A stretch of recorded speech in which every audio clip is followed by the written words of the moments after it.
I don't have any messages. I take a driving pill and head to my car. I drive around a bit cause work isn't very far. I call my phone and I check my messages, but I don't have any messages. All I know, driving on drugs feels better when they're prescription. All I know is the world looks beautiful, the world looks so damn beautiful. I feel fantastic, and I never felt as good as how I do right now. Except for maybe when I think of how I felt that day, when I felt the way that I do right now, right now. I feel fantastic, and I never felt as good as how I do right now. Except for maybe when I think of how I felt that day, when I felt the way that I do right now, right now, right now.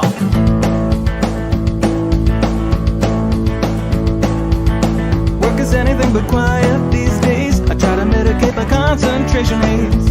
I can see the day unfold in front of me, so I take the stairs and hit the gym. The phone is ringing when I get to my desk. What was the stinging's now a sharp pain in my chest. So I take a call the next and just chill. And then it's time for lunch again. All I know, work is easy when you don't stress out about deadlines. All I know is to take my medicine. I always take my medicine. And I feel fantastic, and I never felt as good as how I do right now. Except for maybe when I think of how I felt that day, when I felt the way that I do right now, right now. I feel fantastic, and I never felt as good as how I do right now. Except for maybe when I think of how I felt that day, when I felt the way that I do right now, right now, right now, right now, right now, right now, right now, right now. Sometimes I'd like to slow things down, enjoy the moment. When I look, the moment's gone.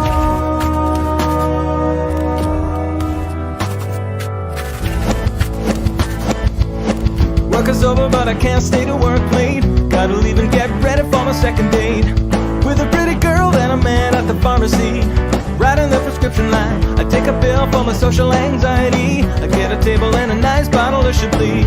Now it's getting late and there's still no sign of her. I have another glass of wine. All I know is the wine lasts longer when you don't gotta share it with someone. All I know is the steak tastes better when I take my steak tastes better pill. I feel fantastic, and I never felt as good as how I do right now. Except for maybe when I think of how I felt that day, when I felt the way that I do right now, right now. I feel fantastic, and I never felt as good as how I do right now. Except for maybe when I think of how I felt that day, when I felt the way that I do right now, right now, right now.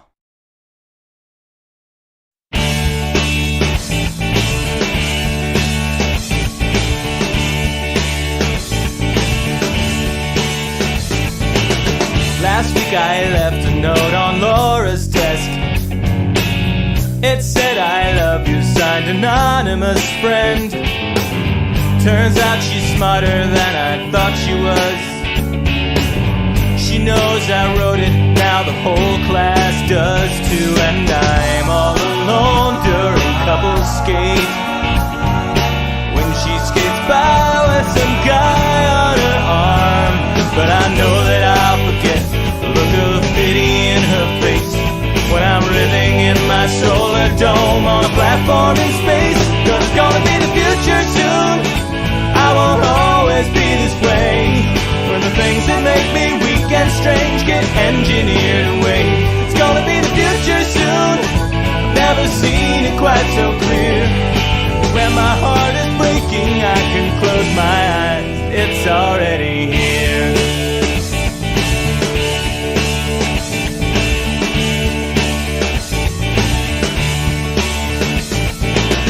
I'll probably be some kind of scientist, building inventions in my space lab in space.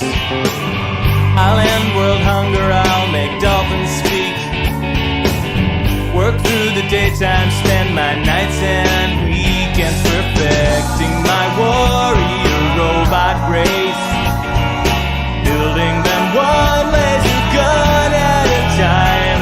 I will do my best to teach them about life and what it's worth. I just hope that I can keep them from destroying the earth. Cause it's gonna be the future soon. I won't always be this way, when the things that make me weak and strange get engineered away. It's gonna be the future soon. I've never seen it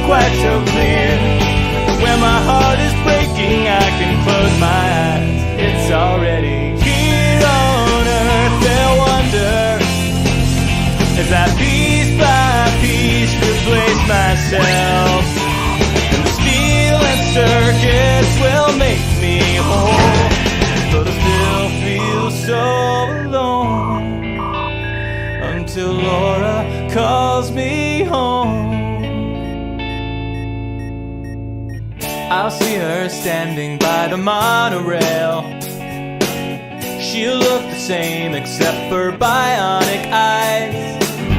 She lost the real ones in the robot wars. I'll say I'm sorry, she'll say it's not your fault. Or is it? She'll eye me suspiciously, hearing the whir of the servos inside. She'll scream and try to run, but there's no way she can hide. When a crazy cyborg wants to make you his robot bride, well, it's gonna be the future soon, and I won't always be this way. When the things that make me weak and strange get engineered away, it's gonna be the future soon. I've never seen it quite so clear. When my heart is breaking, I can close my eyes. It's already here.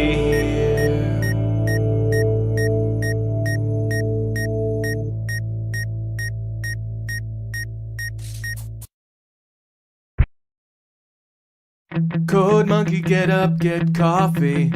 Code monkey, go to job. Code monkey, have boring meeting with boring manager Rob.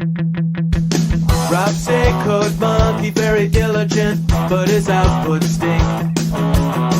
His code not functional or elegant. What do code monkey think? Code monkey think maybe manager wanna write goddamn login page himself. Code monkey not say it out loud. Code monkey not crazy, just proud. Code monkey likes Fritos. Code monkey likes Tab and Mountain Dew. Code monkey very simple man with big warm fuzzy secret heart. Code monkey like you. Code monkey like you.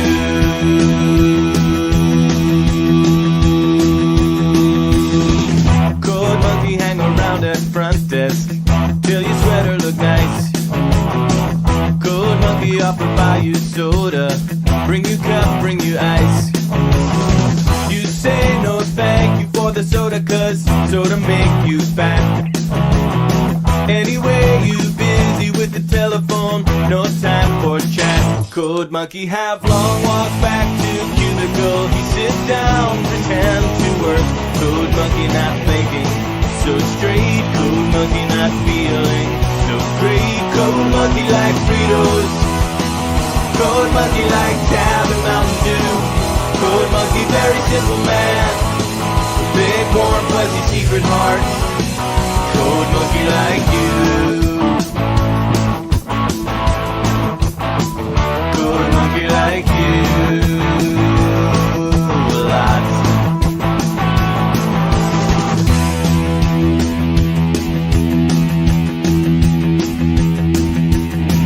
Code monkey have every reason to get out this place. Code monkey just keep on working, see your soft pretty face. Much rather wake up, eat a coffee cake, take bath, take nap. This job fulfilling in creative way, such a load of crap. Code monkey thinks someday he have everything, even pretty girl like you.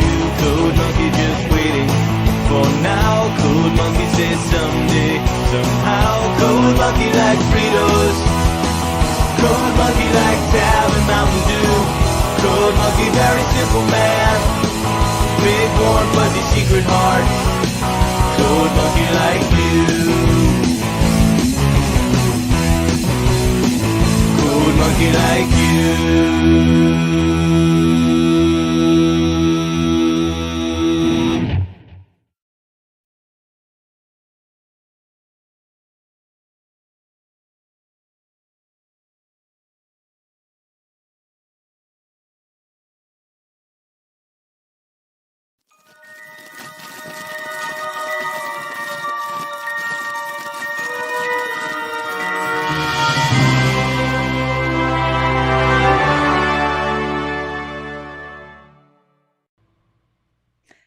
Hello and welcome to Creative Chaos. Happy Thursday, or as I like to call it sometimes, Practice Friday. It's a good weekday to start drinking, and I think our guest tonight, who I'm super excited to have on, may be drinking as well. And I think it goes against his no weekday drinking um, rules. Who cares about rules? I wanted to do a quick chat check-in. I saw over on YouTube that we had It's Courtney Fellowship of the Oddballs checking in super early. I don't know if you're still here, Courtney, but thanks for checking in. Vulcan Lives, Tokami LLC. Good stuff. Thank you for popping in and saying what is up. And thank you, good stuff, also over on the Man Cave today, shouting out the stream tonight, and the fact that we are going to be having our producer, COSMAC GRANDPA, on joining us shortly here. And I'd really love for anybody out there that is watching the Creative Chaos stream to like, share, and subscribe for that algorithm, because otherwise we're going to be buried if you guys aren't helping us. And of course, Creative Chaos is sponsored by Flip City Magazine. Oh, I didn't bring my newest edition. Oh, wait, here it is. Our newest print edition, volume 20. It has been printed and shipped out to all of our subscribers and a few people that have gone in and bought it individually. I don't really have a kind of a pitch prepared for tonight. But what I would suggest, if you're here for the first time and don't really know what Flip City is, we did an awesome stream last night that our friend Good Stuff was involved in last week, where we read 4 to 5 different Flip City pieces. The first hour and a half of the stream is a lot of our parody editions being live read by some hilarious people that gave us awesome voices. So go check out the Creative Chaos stream from last week. You're going to have a good idea of what Flip City is, and it costs you nothing. And then if you thought it was funny, head to flipcitymag.com and you can get even more free entertainment with our free digital download. So flipcitymag.com.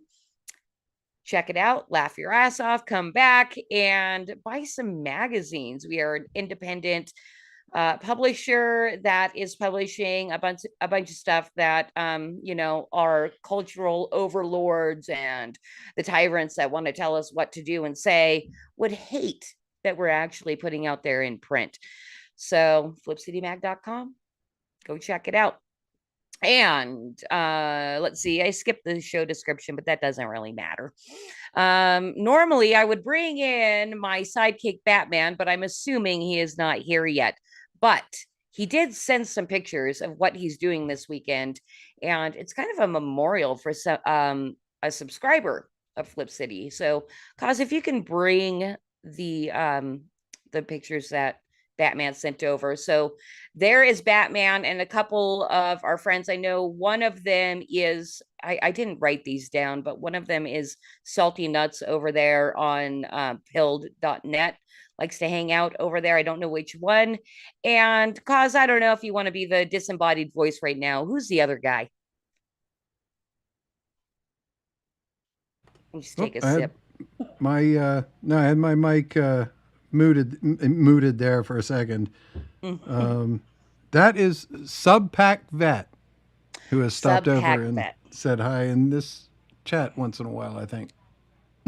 Fantastic. Well, they are up in Washington celebrating the life of Dave, otherwise known as Off the Grid in 49.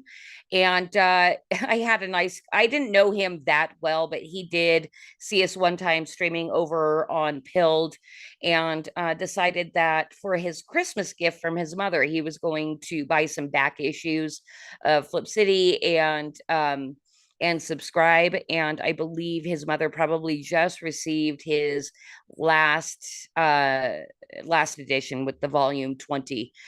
So shout out to Dave up in heaven, I'm sure. and I heard he was really off the grid, and that was a fun subscription to get, because I got to talk to him on the phone for about an hour. He told me what his life was like, living off the grid up in Washington. So I hope, and I'm sure they are, Batman and Subpack Vet and Salty Nuts are having a great time up in Washington. And I guess the plan is to smoke the rest of Dave's weed. So, I mean, no better way to celebrate, right? That is happening on Saturday. The actual memorial get-together is occurring on Saturday, and service permitting, we will be live streaming some of it over on the Three Beer Men channel. So more information later in the show. All right, fantastic. Well, again, you guys, like, share, and subscribe. And, normally we don't have our guests talking before we bring them in, but our guest tonight is my producer, Cosmic Grandpa. And I did a little write-up as we normally do, but we don't have a slideshow to go with it. So you get to just see me read off the screen here. So I'm super excited to bring on Cosmic Grandpa from behind the creative chaos curtain. And Cos has been working in computer tech for a really long time, wiring his first computer called Cosmic Elf, which is where his name comes from, the same year that I was born. And he went to school, then he knocked up a girl and shotgun married her, then moved on to programming and modifying early computer systems in the 70s and 80s. He was active in the tech realm during the Y2K scare and single-handedly saved all of humanity. And if that's not punk rock enough for you, Cos is also a lifetime member of the Dr. Demento fan club. I've got my shirt on here to honor that. He also played trombone in a German Oompa band for 10 years, bought and sold the largest brewery in Pittsburgh, Pennsylvania, and created a nonprofit computer history museum that even Google sends their employees on field trips to visit. And over the years, he's built businesses and sold them. So I'm pretty sure he's my very first rich guest. So let's bring him on to see why he wants to have anything to do with Flip City Magazine. Oh, pay no attention to that man behind the curtain. Hello, everyone. Hey, Cos. And, Bruce just joined us while you were reading off my wonderful intro as well. And I see you have. Damn it! I missed the intro. You didn't get to hear that? I came in just at the tail end of it when you said, "Let's see what he wants to, why he wants to hang out with us common folk." Yes. Dude, I really love if you're going to have that awesome background behind you all night. Who, me? No, not you. That just looks like a boring old house. Cosmic. No, it's actually a bar. It's actually a bar. I'm in a bar. Oh, really? Okay. Yeah, just a quick.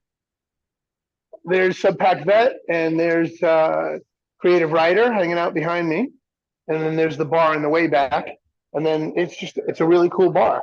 And I just got myself, we always say what we're drinking on the start of our show, Cosmic and I. And why don't you do that as well? Because I'm drinking tonight too. So tell us what you're drinking tonight, boss lady. Oh, me? The first one I have is a Lost Coast. Well, here's the empty bottle. Downtown Brown. I've got my Downtown Brown tonight. But I drank an IPA earlier because of the alcohol content. Because I had to come in a little buzz to actually gather my nerves to interview Cosmic tonight. As if I'm an intimidating character. After you sent me your whole write-up, I was like, why am I not intimidated by this man? He's done so much in his life, and I'm so excited to talk about it. But let's finish talking about what we're drinking tonight. So go ahead, Batman, you go ahead, and then we'll go to our guest of honor tonight. I think he's muted again. There we go. Now I'm unmuted. So I'm drinking a stout called Bear Tracks. Okay, so hold on. I got to show you their menu board. It's really cool how they do it here. Hold on. Let me turn this around real quick. This is their menu board. Are those magnetized like Well, wood carvings? These are little magnets. It's just a steel board with little magnets holding on, basically,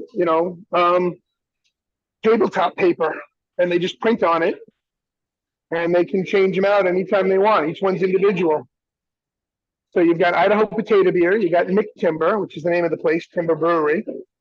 You got Bullbuck Golden Ale, Tangerine Hefeweizen.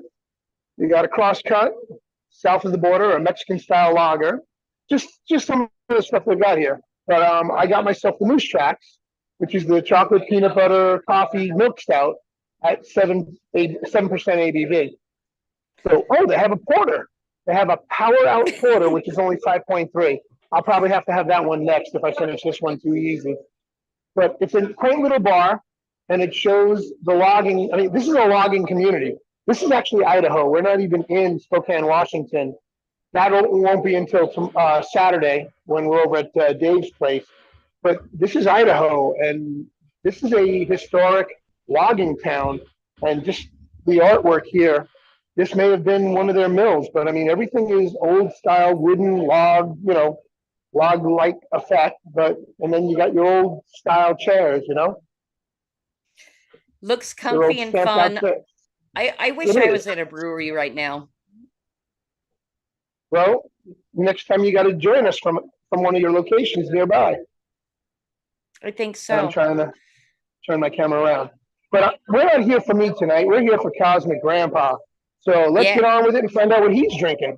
Yeah, we're going to find out which, by the way, everybody, like Batman said on the Three Beermen, that's pretty much how the show opens, is everybody gets to tell what they're drinking. What you got, Cos? Well, for Bruce, this will be a rerun then, because I'm having leftovers from Sunday night's show. I'm having root beer tonight. I'm having something called Not Your Father's Root Beer, which is kind of like Dad's root beer, only 6.9% ABV. So now, is that rather sweet? It is. It tastes exactly like root beer. As a matter of fact, it tastes so much like root beer that on the show last week, I made a root beer float with it, and it tasted delicious. Yeah, Bruce keeps forgetting to unmute over there, Mr. Batman. And he made me jealous. He made me jealous with that one. My earbuds crapped out on me because I have the set that I usually use, the Jabra. But the battery died on me. I thought I had it charged up before I left for come out here to Idaho.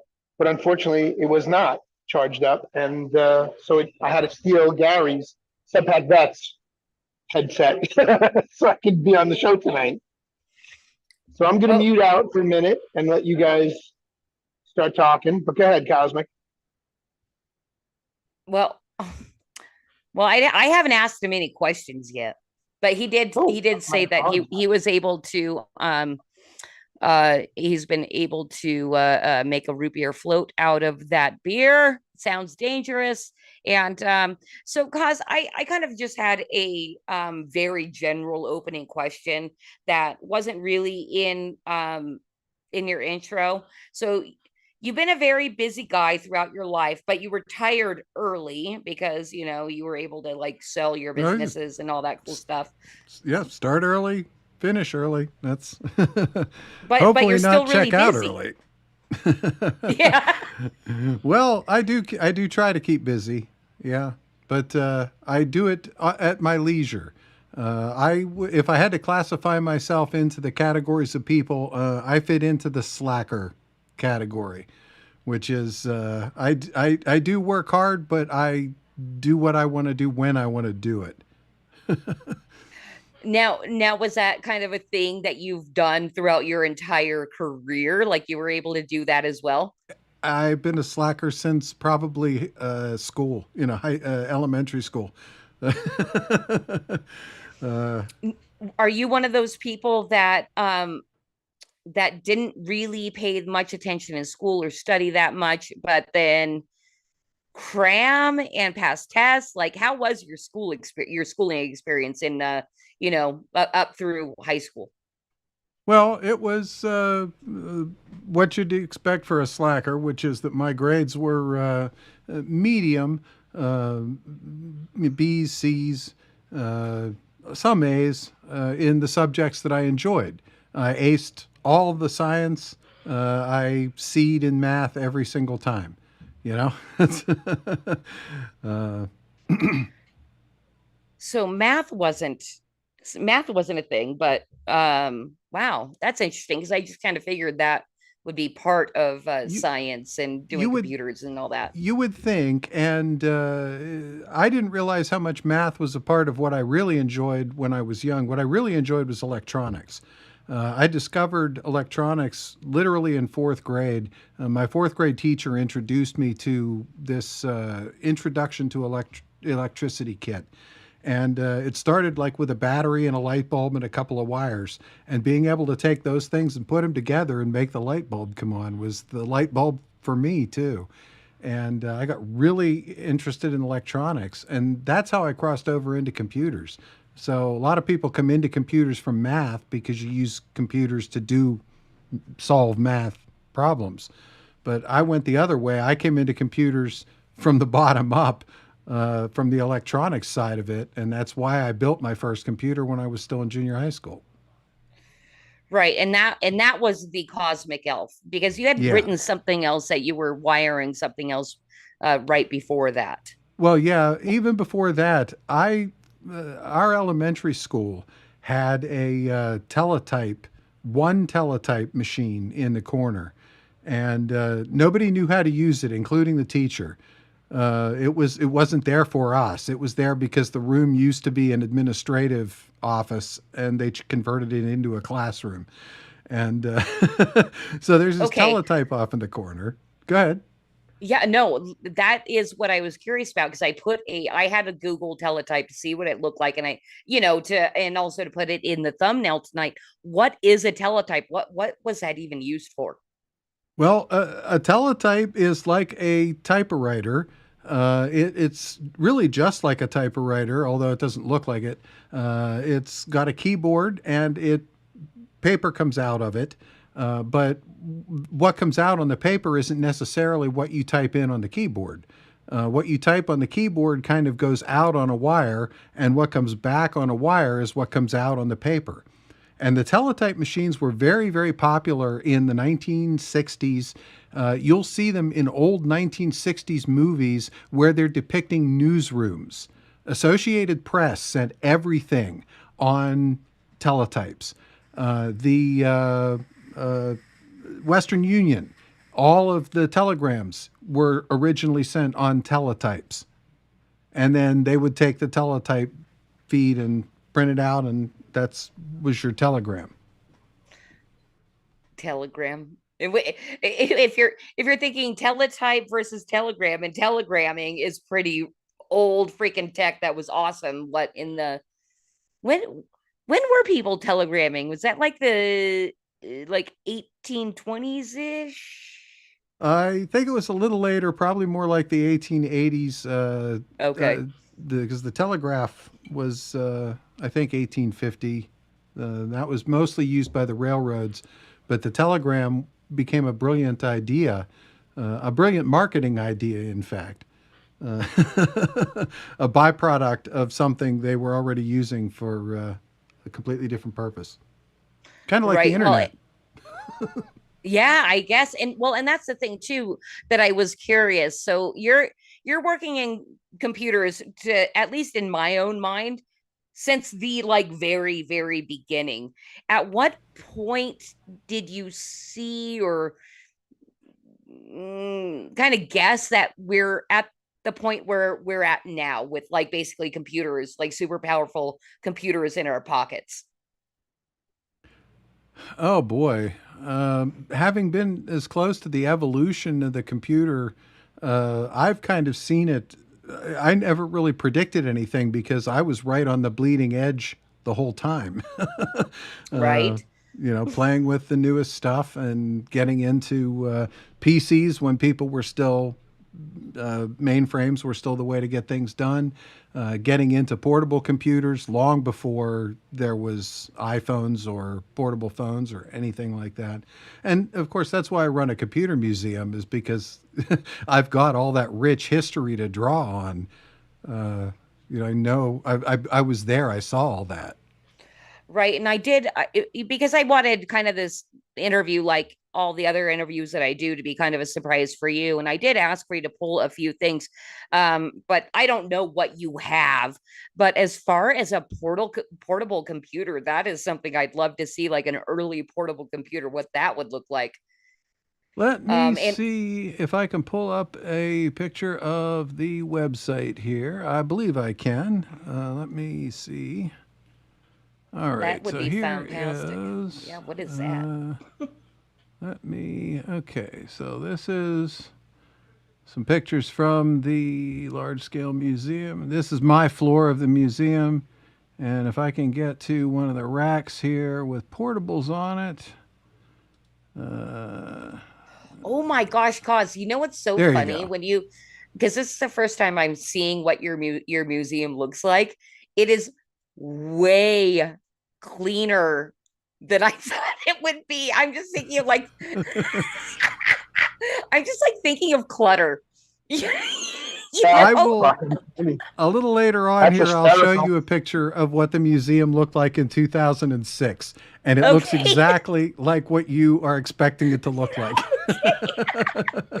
Well, and you know what? Because in your reading, because we had talked before about Google sending their people there on field trips. I mean, how did you even set that up? I mean, how did that happen? Well, we make ourselves there. There is a specific circle called the Vintage Computer Federation, and we're members of the Vintage Computer Federation.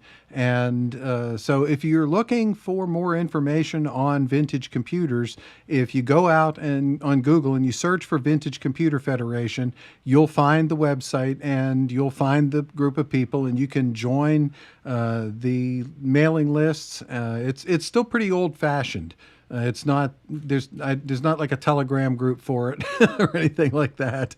Okay. It's still old fashioned mailing lists and things like that. They have a couple of headquarters. The big headquarters over here on my side of the country is in Wall, New Jersey, at the Info Age Science Center, and they have a big museum there with a fair number of systems in it and some pretty old stuff too.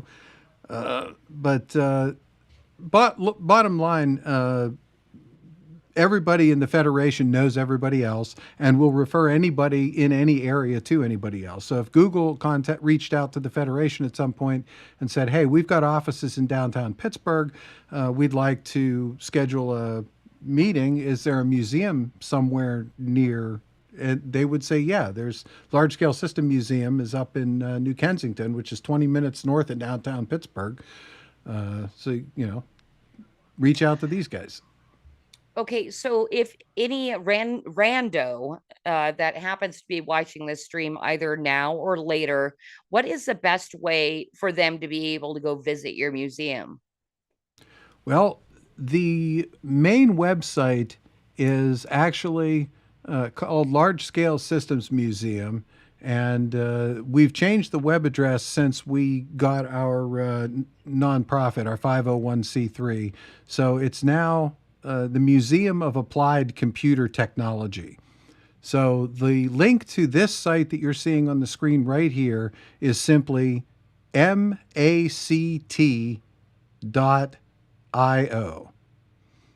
mact.io. And that will take you to the Large Scale Systems Museum.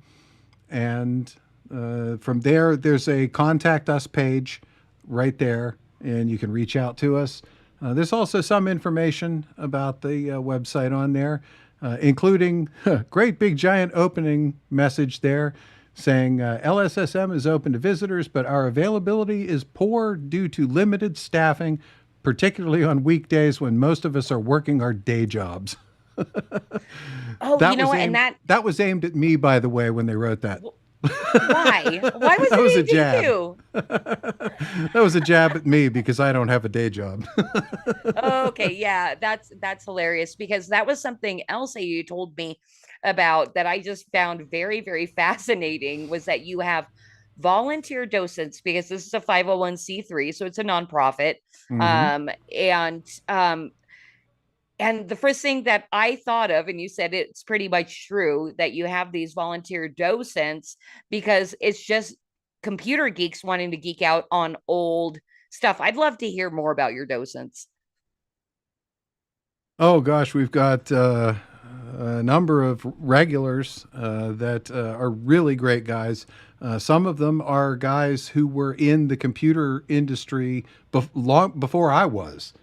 I mean, literally guys that were cutting their teeth on computers in the 60s when I was still in elementary school. And there's one guy from Ohio who is our loyalist guy. His name is Matt, and he's a bodybuilder. So he doubles as our machine mover. Whenever we need to move one of these machines, like if you see the machines that are in the pictures right here, that's a DECVAX 9000. That's one computer right there, and that is that's four boxes. That's the size of about 6 refrigerators side by side, and weighs a lot more than 6 refrigerators. Uh-huh. And how often does he have to move them? Well, when if we rearrange the museum or when we get donations in, I have some pictures of the museum that I can pull up here. Actually, let me. There's me a number of years ago in front of my teletype. Actually, It's funny because that was kind of one of my other questions is like, have you ever not worn a beard? And that's the closest I've seen you to not wearing a there's beard. I was hoping we might get some of those. yeah. Until about 2019, I wore my beard just like that, which is literally scruff trim, almost like 3-day grow out, except my beard grows so slowly that for me, that's like a month right there. And but I wore my beard like that since I was in my 20s. I wore it like that my entire adult life and never changed it. And then finally in 2019, I decided to grow it out respectably. All right. And do you use any kind of products on your beard? I know there's a lot. There are guys that are streaming on YouTube that are like launching like beard care stuff I on their I own. really I need to. My beard is just now reaching that length where it would benefit from some behavior control. But no, so far I've resisted product, just like I resisted using product on my hair my entire life. Or showering. Cosmic. Cosmic. I gotta chime in here. Cosmic.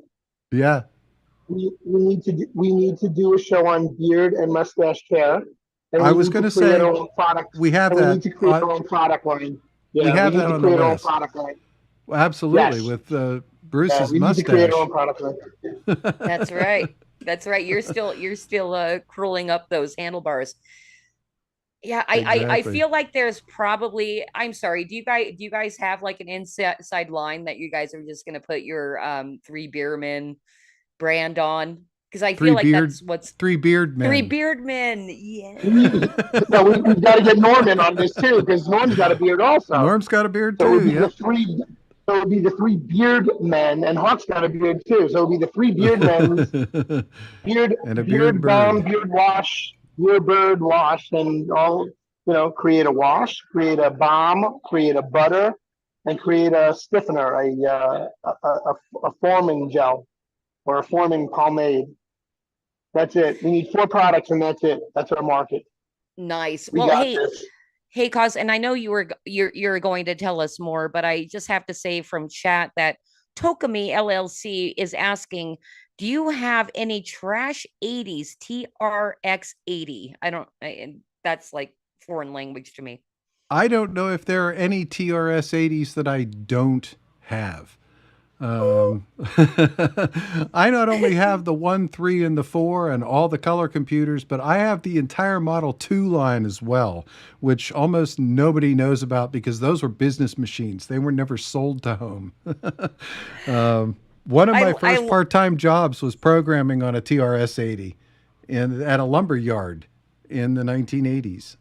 Dude, I love this nerd flex. Like, oh, yeah, there's a lot of that. Indeed. So this picture I pulled up was a picture of the COSMAC ELF, just so that everybody can see what that actually is. That was a computer that in 1976, there was an article published in Popular Electronics talking about build your own personal computer for $80. Now, first off, this was in 1976, so this was before anything. This was before TRS-80 existed. This was before Apple existed. There was an Apple I when this model was published. That was the original Apple, and that was selling at that time for $666.66. That was Steve Jobs' sense of humor. And yeah. And this was build your own personal computer for $80. Which in 1976 was a lot of money. Yeah, so I built that and figured out how to make it work. And that's what we meant by building a computer back then, because this was the underside of that computer. And every single one of those things was hand wired together. There was no circuit board or anything. That was all hand wired. And a few years later, I actually went on and I did the same kind of thing, but I did it with the Apple I that we just mentioned, Steve Jobs and Wozniak's very first computer. Before they built and sold the first 200 Apple I's, the ones that nowadays sell for $1 million if they sell, at auction. Wozniak built a prototype and he hand wired it. And so I made my own tribute prototype and got a little bit of news around the vintage community for that. And that is the wiring on the underside of that. So kids talk today about building a computer, and it's like, that's buying 3 boards and plugging them in. This is building a computer. Yeah, I have no clue how you would go about that. I mean, are there instructions like IKEA style instructions, or are you figuring it out the whole time? Well, there's something called a schematic. It's not laid out like the board. It doesn't look at all like the board. You have to, in your mind, interpret what the schematic says into what to do on the board. But so there's sort of an instruction manual, but it's not pictorial and it's not easy to understand. Right now, is there? I just don't even know how to ask you questions because I'm just going to sound like a freaking idiot. And I love that the entire episode is going to be basically a mansplain episode. But is there soldering involved? What is that? How do you get all those wires to attach to with this one right here? This was something called wire wrap. And when I built my original ELF, I soldered each one of those wires. So each end of each of those wires that's on there was manually soldered to the pin that it's connected to. Now this one was done with something called wire wrap, where you use a little pencil that connects the wire on both ends instead of using solder. And it's a little faster. And even being a little faster, that board there took me 3 months of evenings and weekends to wire. Seems like kind of a fun puzzle, though, for people that are into that kind of thing. And the fact that it works is impressive even amongst vintage computer people. Go ahead, All right, Bruce. go ahead, Batman. So Cosmic, did you? I may have missed this, but did you tell everybody how old you were when you got this and started working on it? Well, this right here was fairly recent. This was Oh, 2014 or I'm so. talking about But when you built your first computer. when I built my was- original yeah, first one, yeah, I was I was 13 at the time. That's right. So 13 years old when you built your first computer. What did I tell you, Christy? What did I say to you? What I What said that that He's you a fucking said? genius. That's what I was gonna. You stole my line. Go ahead, say it. Say it. Say it. He's a fucking genius. So I jumped ahead by accident there, Christy. So I'll jump ahead anyway. You asked me what you expected the museum. Oh yeah. I do want to see your trashy, dusty museum. That's Actually, what the that's very museum- That's actually That's actually more organized than I was expecting. But you do have a little orange cat, so I'm sure Yes. his hair's everywhere. Yeah. And that was in 2006, right after I moved. And that is actually right here in the room that I'm sitting in right now. That's behind the green screen, although all that equipment obviously has long since moved out. But that's that's the humble beginnings of the studio. It was the museum. And then I'm it sorry, expanded did you say that into- when that was? This was 2006. And then in 2010, I got a space down at the brewery because that's after I bought the brewery building, but I'm sure we'll talk about that later. And I got a space down there and I moved into it. And I outgrew it in 2016 and moved up to the current museum space, which is now 3 department store sized buildings. About 6,000 square feet of public exhibit space and about 4 times that of behind the scenes storage space. Nice. Yeah, because you only have so much. How big is the museum?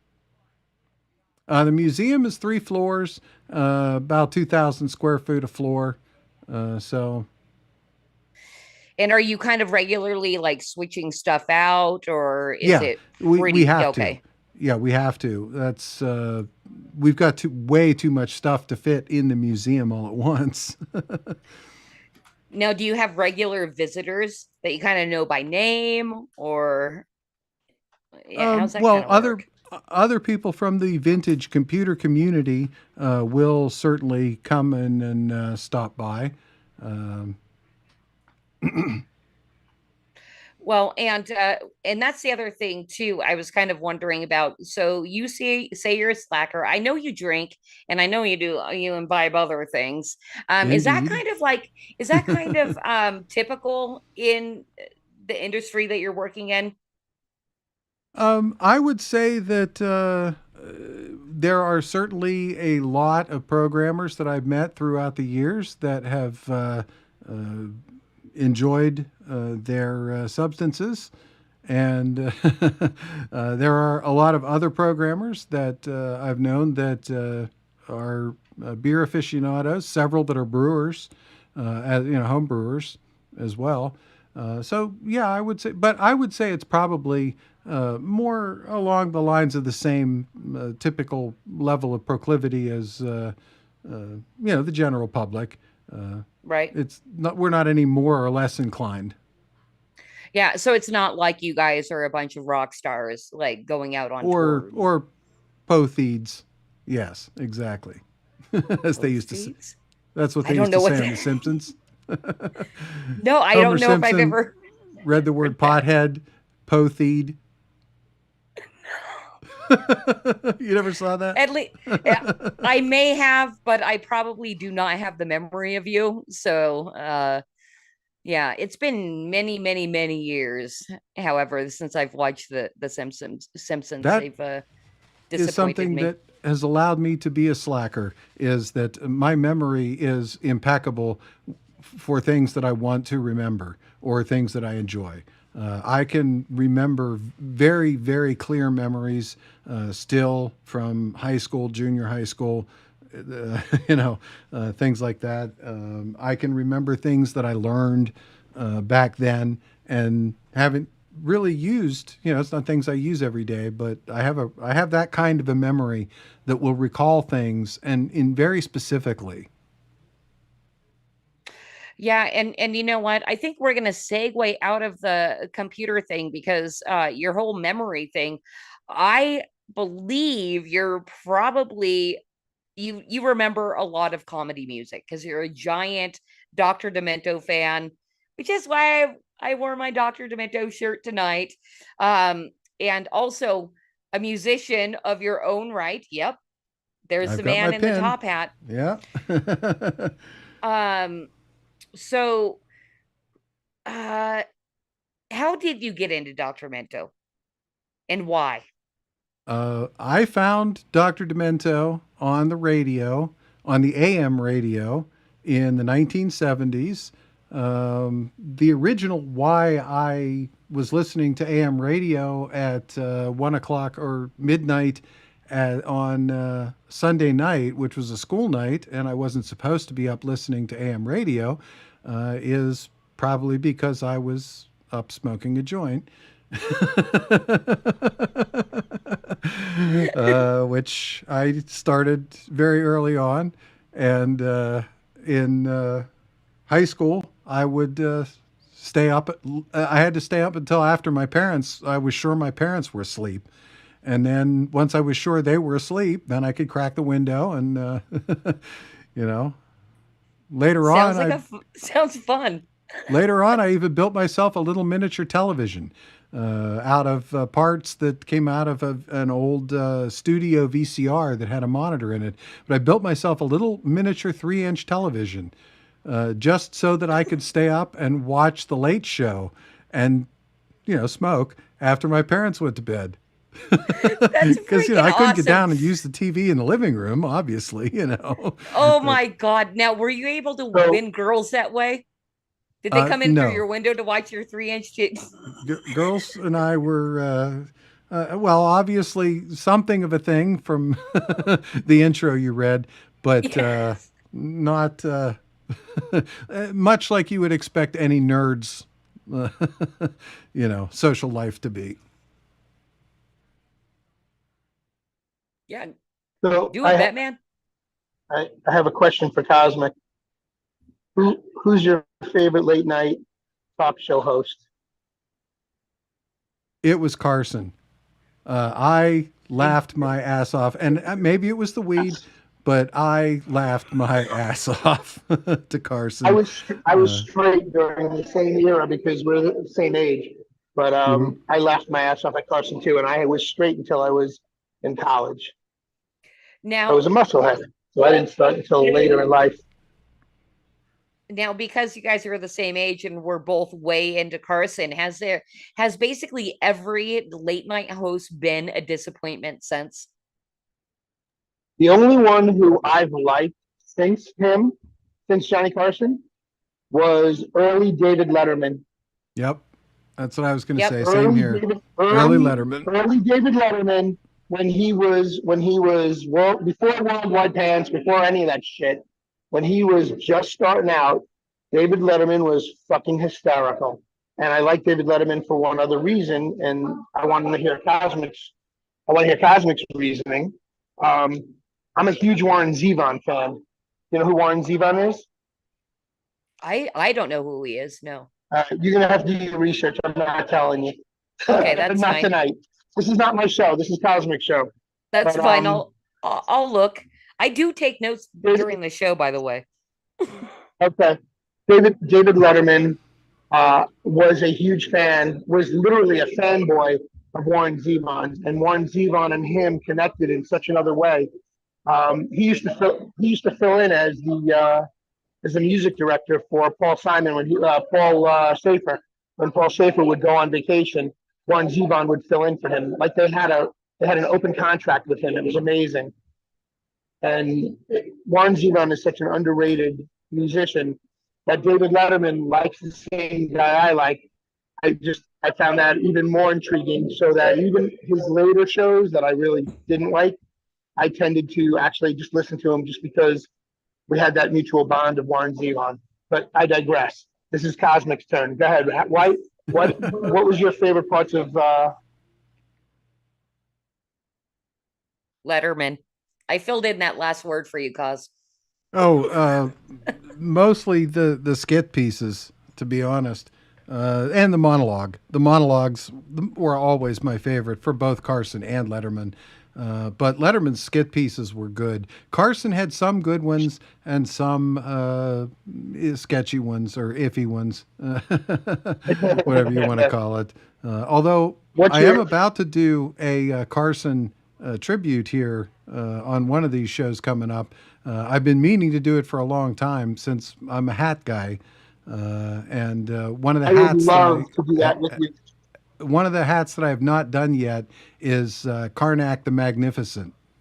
So I'm going to do that one. I'm sure Christy's Karnak. What? I was just going to ask. Going to ask you that. No, that's the one where he puts the thing to his head. Yeah. No, who doesn't know those bits? I mean, I'm not a baby, you guys. That's one of my most favorite bits of Carson stuff. Cosmic and I are so much alike, except for the fact that he's got a brain and I don't. No, I do think it's adorable that that you guys have a show together, and because you're such a tech guy, and Bruce can't figure out how to open a Google sheet.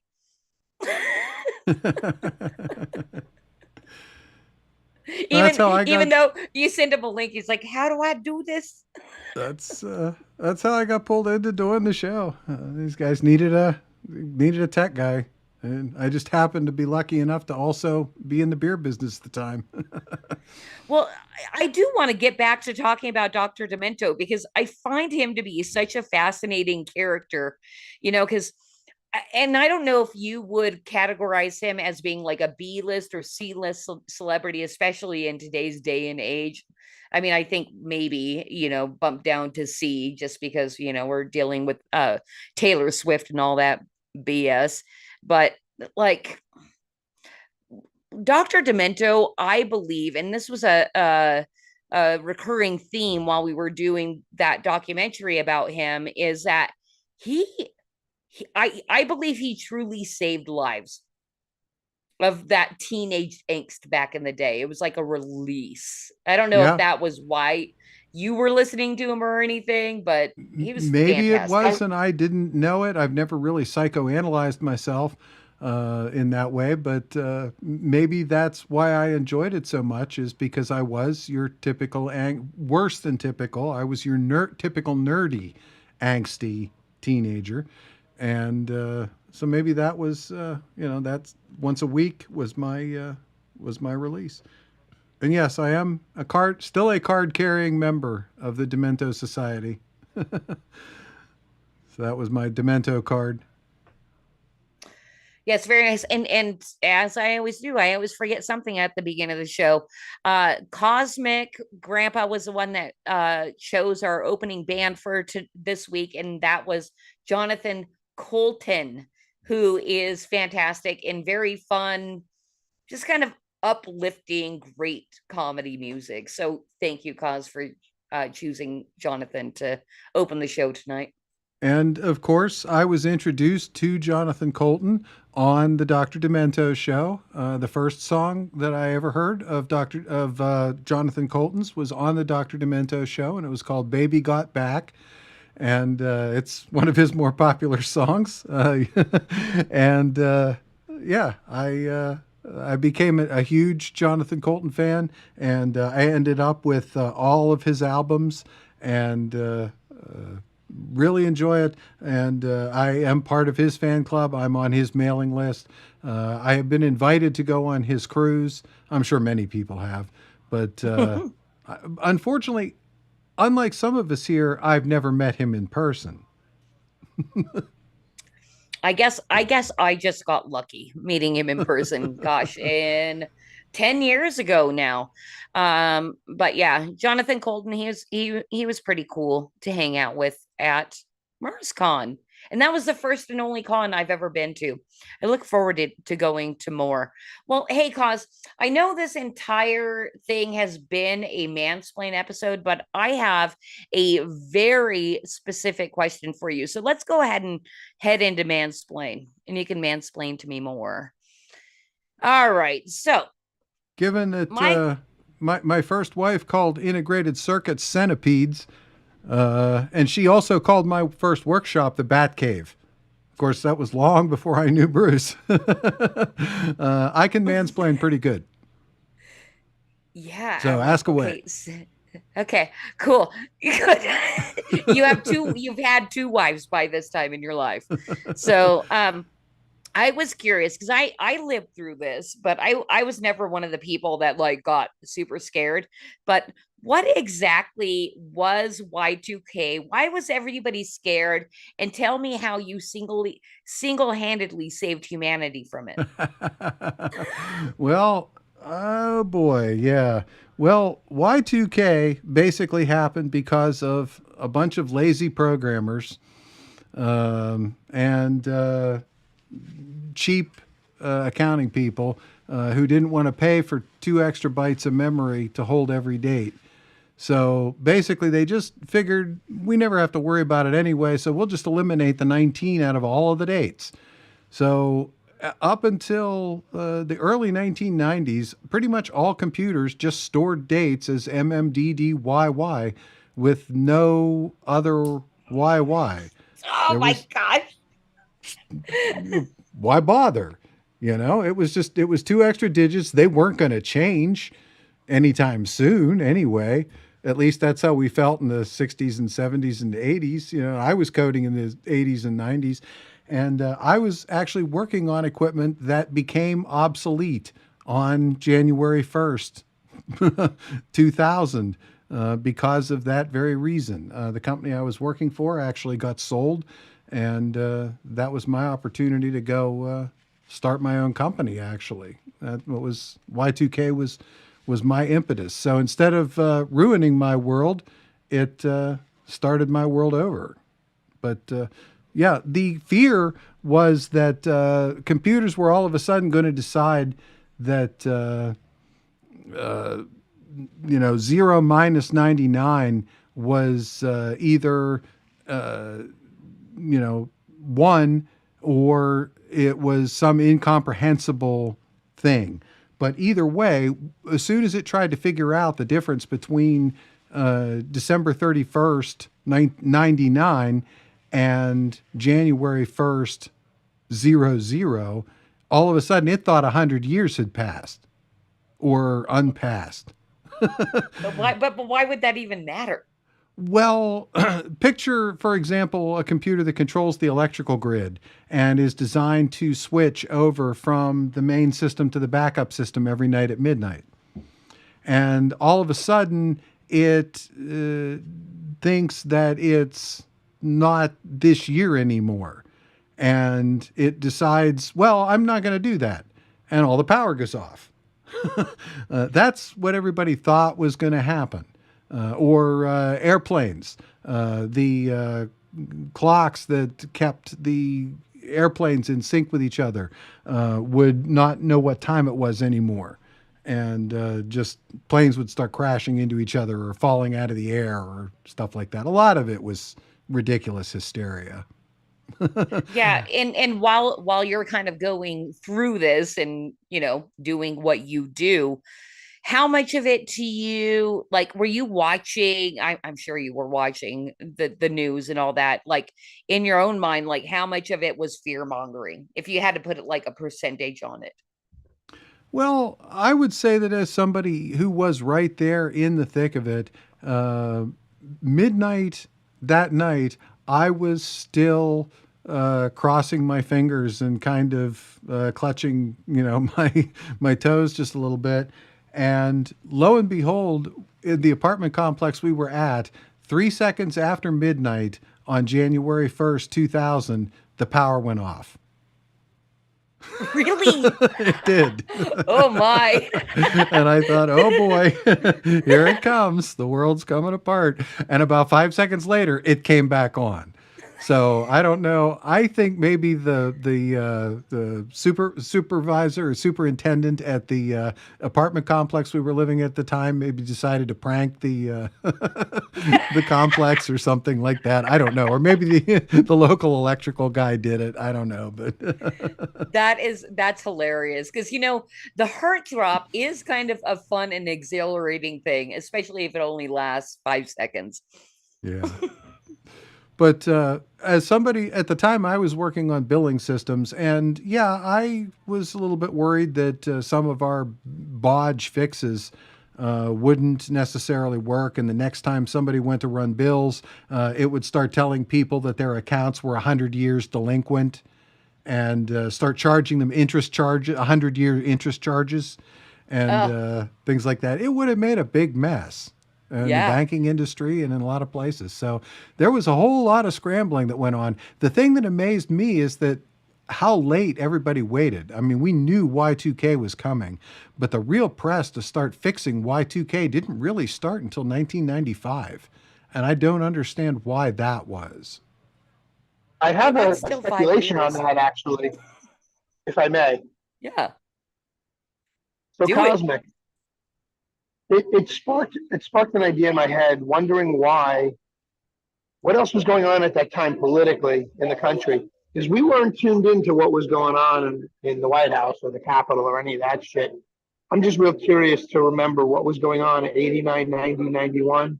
Oh no, you said, when was it? 1999, before Well, 2011. this was Y2K, so we were just coming into the election season for Bush v. Gore. That's what it was, Bush v. Gore. Nothing was really going on that I remember. We weren't any No, but wars then or anything. it was the prelude. It was the prelude Yeah. to 9/11 too, because that was only what 3 years later, 2 years later. As you said, 98, no, 99, right? 2001. Well, 95, yeah, now that you say that, we were in the middle of Clinton. Yeah, I mean, the big thing that was going on in 1995 was Monica Lewinsky. That was Yeah, that Right. distraction. So you got Y2K as a distraction for something else, possibly. So that's my thoughts on the subject, but I digress. And I just have to pop in here real quick and say, Good Stuff has me cracking up over on YouTube saying he worried more about the sex robots going nuts and killing us. And then he had pucker marks on it in his seat. So thanks for the laugh, Good Stuff. Well, it's funny you say that because this week, Your sex robot. this Sunday, coming up on Three Beer Men, we're actually going to be talking about the evolution of computers. As a matter of fact, this is the cover for this week's show, and you can see exactly what you're just talking about right there. Oh, that's interesting. And that's the thing too. I'd love to know your thoughts on AI. Like, well, how do you feel about it? How long have you been thinking about AI actually? Let's start there. Well, I wrote my first paper on AI, my first school paper on AI in high school in 1980. Wow. And I predicted at that time that computers would be understanding natural language by 1990. So my predictions were a little off in 1980. They didn't really start understanding natural language until about 4 years ago. But that you know of, but somebody else like Clowns in America may have another story for you. well, that's a whole nother thing. Yeah, the computers that the government has access to and what we know of as our available technology versus what the government has available, that's an entirely different story. They've got quantum computers already.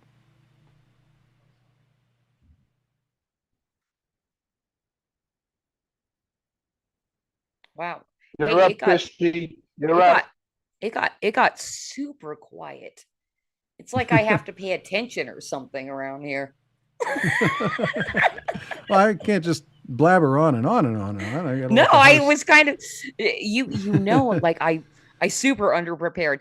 Let's go ahead and head into creative chaos's conspiracy corner, because you have a real crazy conspiracy for us.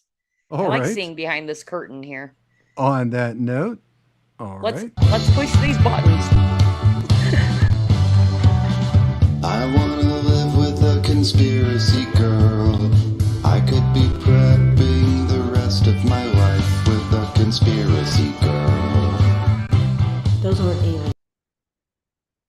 All right, here we are in Conspiracy Corner. I think the only reason we are not banned on YouTube is because I do wear my super protective tin foil hat that happens to be aluminum, like several of our guests have rudely pointed out. But you told me you wanted to talk about the moon landing tonight because you think it actually happened. And I love that fedora, bro. That's my tinfoil fedora, tinfoil feather, and everything. Nice. It is highly resistant, but don't wear it outside in a storm. Not All right. recommended. Walk us through this, because Well- I'm not a huge person of like looking into the moon landing and all that kind of stuff, but yeah, tell us why it's real. Well, the thing that just as an intro, the reason that the subject was fresh in my mind when you asked me was because one of our other partners on the Three Beer Men, the Hawk, had actually just dropped this meme in our mutual meme server this week. And it's Yes. the face you make when your Nana knits you a sweater from a fake event, and it's an Apollo sweater. And I just thought that was so apropos, given, so anyway, the reason, let me pull this up here.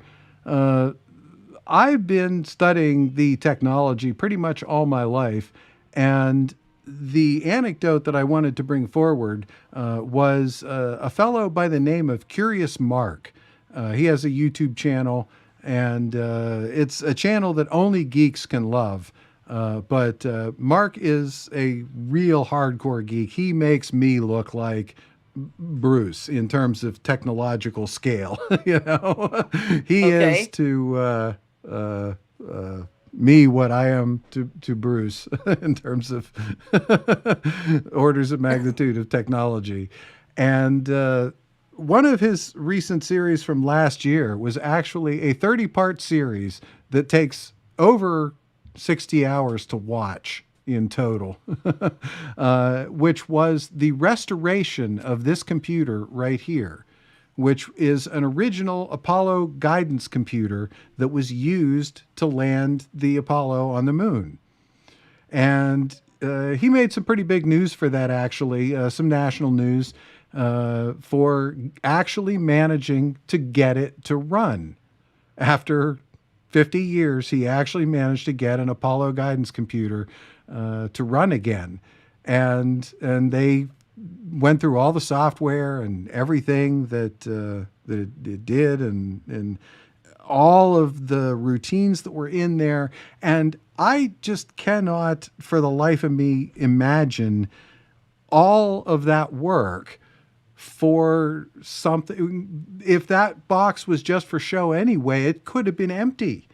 There's no reason that engineers would have had to have put that level of work. I mean, watching the series is, like I said, you've got to be a real geek to appreciate. But communications is really a hard thing. Getting a rock into orbit is relatively easy compared to communicating with it once it's there. Communicating is really, really hard. And so all these people who say, oh, we couldn't do that, we didn't have the technology in the 60s to, get to the moon or whatever. When you look at what some of this technology does, and actually does because they've restored it and it works, the rest of the moon landing is relatively easy in comparison. Really? Wow. I'd never thought of that. So, I'm thinking like, what about all those videos where they're showing like the bubbles in space? Obviously, they're in a tank. well, they're going to have some. There's a good question: is were there some video shenanigans, and were those videos the videos that were actually shown then, or are those videos that have been enhanced since then? And what did somebody enhance frame flaws into bubbles, which AI can do really easy now, in fact. Right. Wow. I had no idea you'd go down that path of communications. Yeah, that's what did it for me.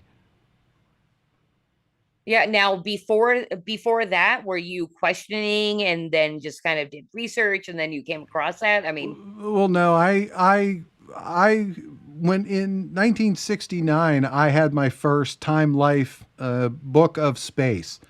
The same year that we landed on the moon. I have always believed that it all happened the way that it was shown to us. I distinctly remember in second grade watching one of the moon landings on the TV up at the front of the classroom. And I never at any point through my life have really had the doubts. But the thing that's changed, it's like Elon and his sliding scale, I used to be the sane one. Now I'm the conspiracy theorist because I believe that it did happen. right. Yes.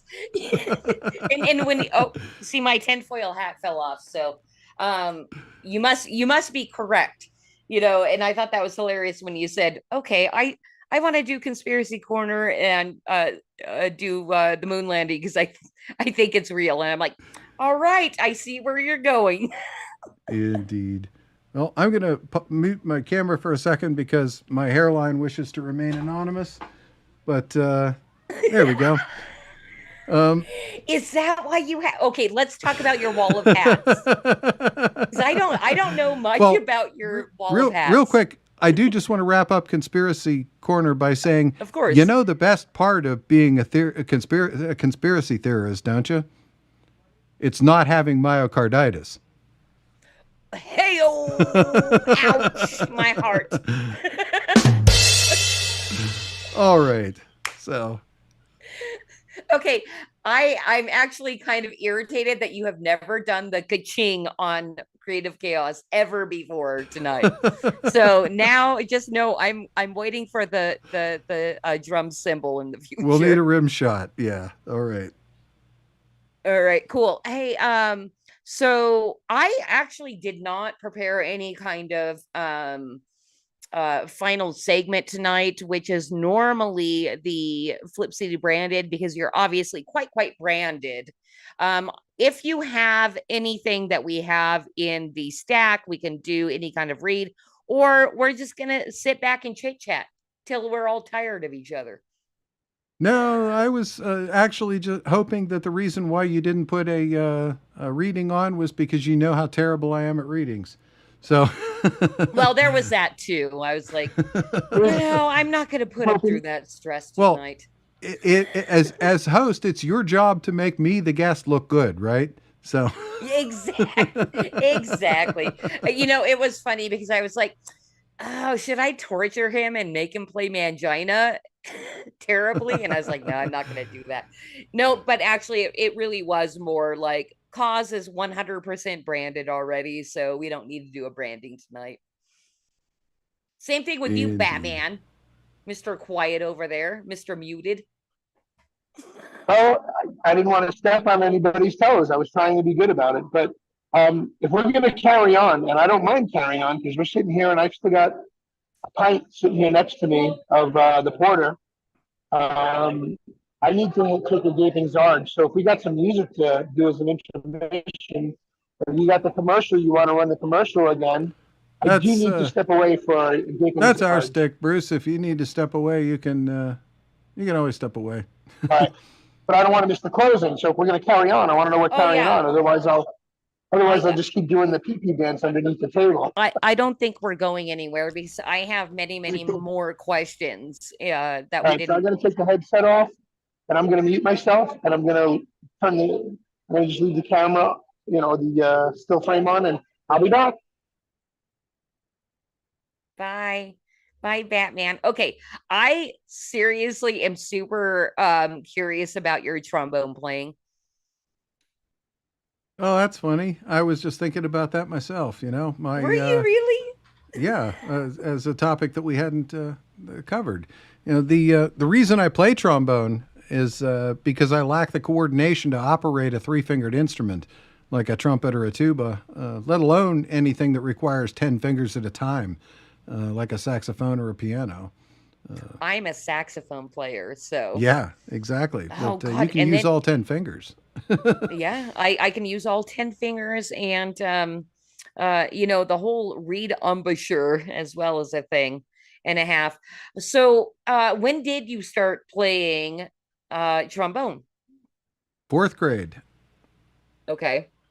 And took lessons from fourth through sixth. And sixth was when I ended up joining the German band. And oh gosh, don't tell me I forgot the band sleds. Oh I no, I had forgot the no band okay, because sleds. that was the thing. So everybody that's out there listening, I said, hey, just have these things ready. And of course, cause how he is a slacker. does How not could I have miss the band does not have the sleds?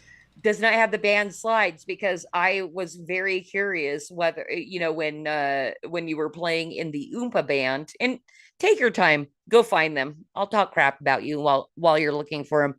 Um I was curious when you had been doing the Oompa band, and I was super hopeful that you were in Lederhosen. Are you a All right. German guy? I feel like I am. I don't know that I specifically have German heritage, but when I did the thing in junior high school where we took the three different languages, we had to take 9 weeks of Spanish, 9 weeks of German, 9 weeks of French. I came out of the Spanish and the French no smarter. I don't think 2 words smarter. Uno, dos, maybe. And French, I don't even think I got as far as 1, 2. You know, Okay. but German, I just kind of took 2. It just was a natural for me, and I ended up taking German all the way through the couple years that I slacked out in college. So, Now, as far as speaking German now, like, are you fluent? Can you not at understand, all. read, write? Okay. I do still understand enough, even from high school German, to pick things up when I watch a German broadcast, and I still occasionally watch a German broadcast. In particular, there's 2 channels on YouTube: Deutsche Welle, which is news in German, and Oma's Recipe, which is a German cooking channel. and Okay. and I watched those with the captions turned on in translation to English. But I listened to the German closely, and I still pick up bits here and there. But no, I couldn't survive a conversation. I'm not conversational in German at all. I should take a Rosetta or one of those. I actually wouldn't be surprised if you went and spent a month or two in Germany if you weren't conversational within the first month. I think I would pick it up fairly quickly. Yes. In order I just to want to say add one those thing. pictures, while you do that, I'm going to have to switch to another view here. And the view is going to be another picture of me, actually. But that will let me add, I think, I think that will let me add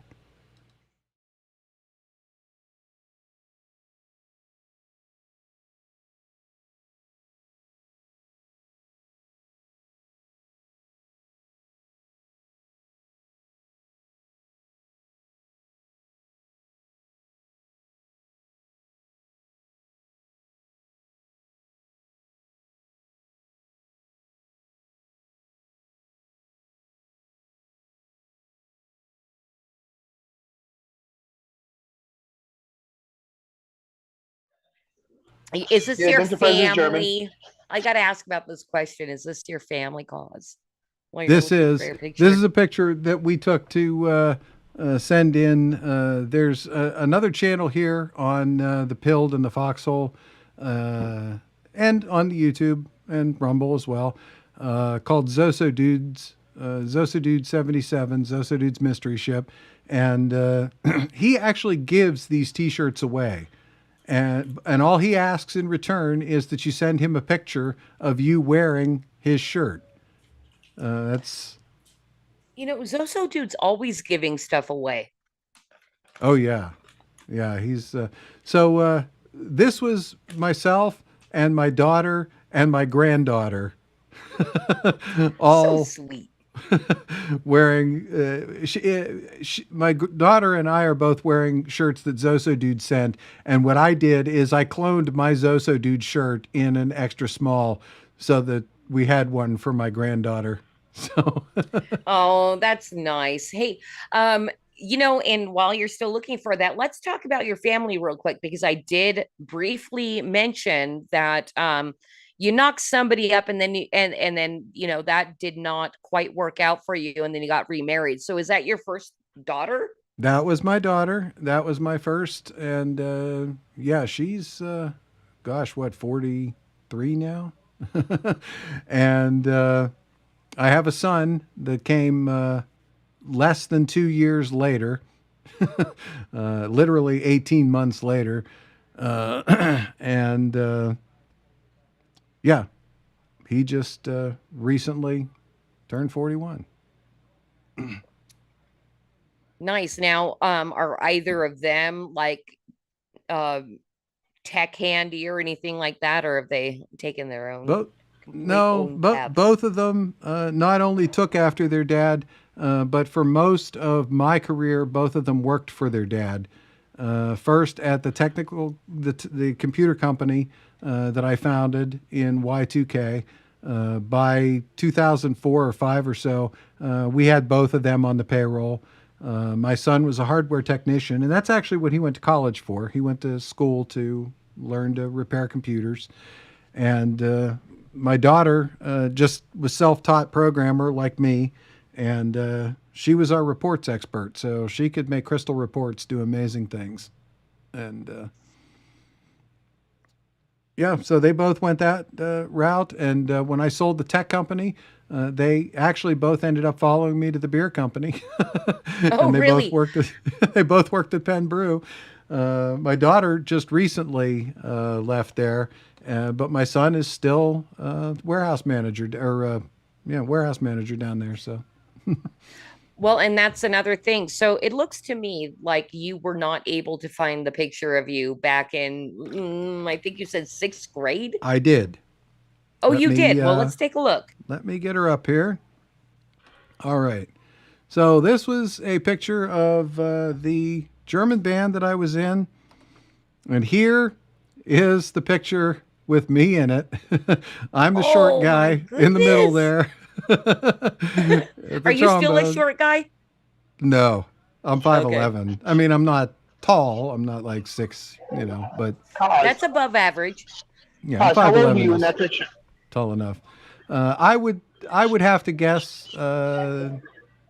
based on the people around me, I'm going to say maybe 12-ish, 13. All right. You still wear lederhosen today, don't you? Well, those aren't actually lederhosen. Those are knickers. We got to be specific here. There are 2 different kinds of German wear, and we never got to wear the cool ones. We had to wear the knickers. That's funny, because that's exactly what I thought. I'm like, these aren't the cool lederhosens. Now, this was from a few years later, and you could spot me as the guy with the sunglasses on, next to the band director there. But that was me a little bit older.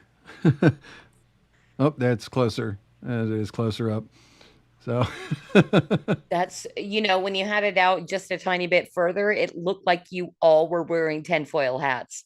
Go back out. It does. You guys are all Indeed. wearing What do you call that style of hat? This is a Bavarian style hat. Let me pull it up here for everybody.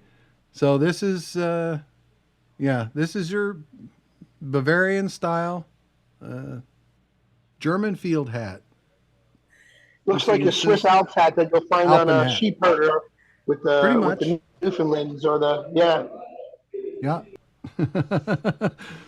And just because we're on the topic of hats, and I wanted to bring it up earlier, tell us about your freaking wall of hats. I don't know much about it, except for that it exists.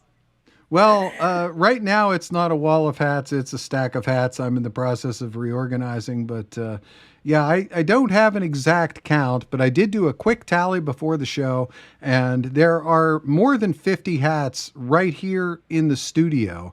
And that doesn't actually count any baseball style caps, of which there are at least 100 more. Oh my gosh. Well, so what's the purpose? Well, Is it your hairline? I wear the fedoras out because I think they're stylish, and yes, because the patch in the back keeps getting larger every year.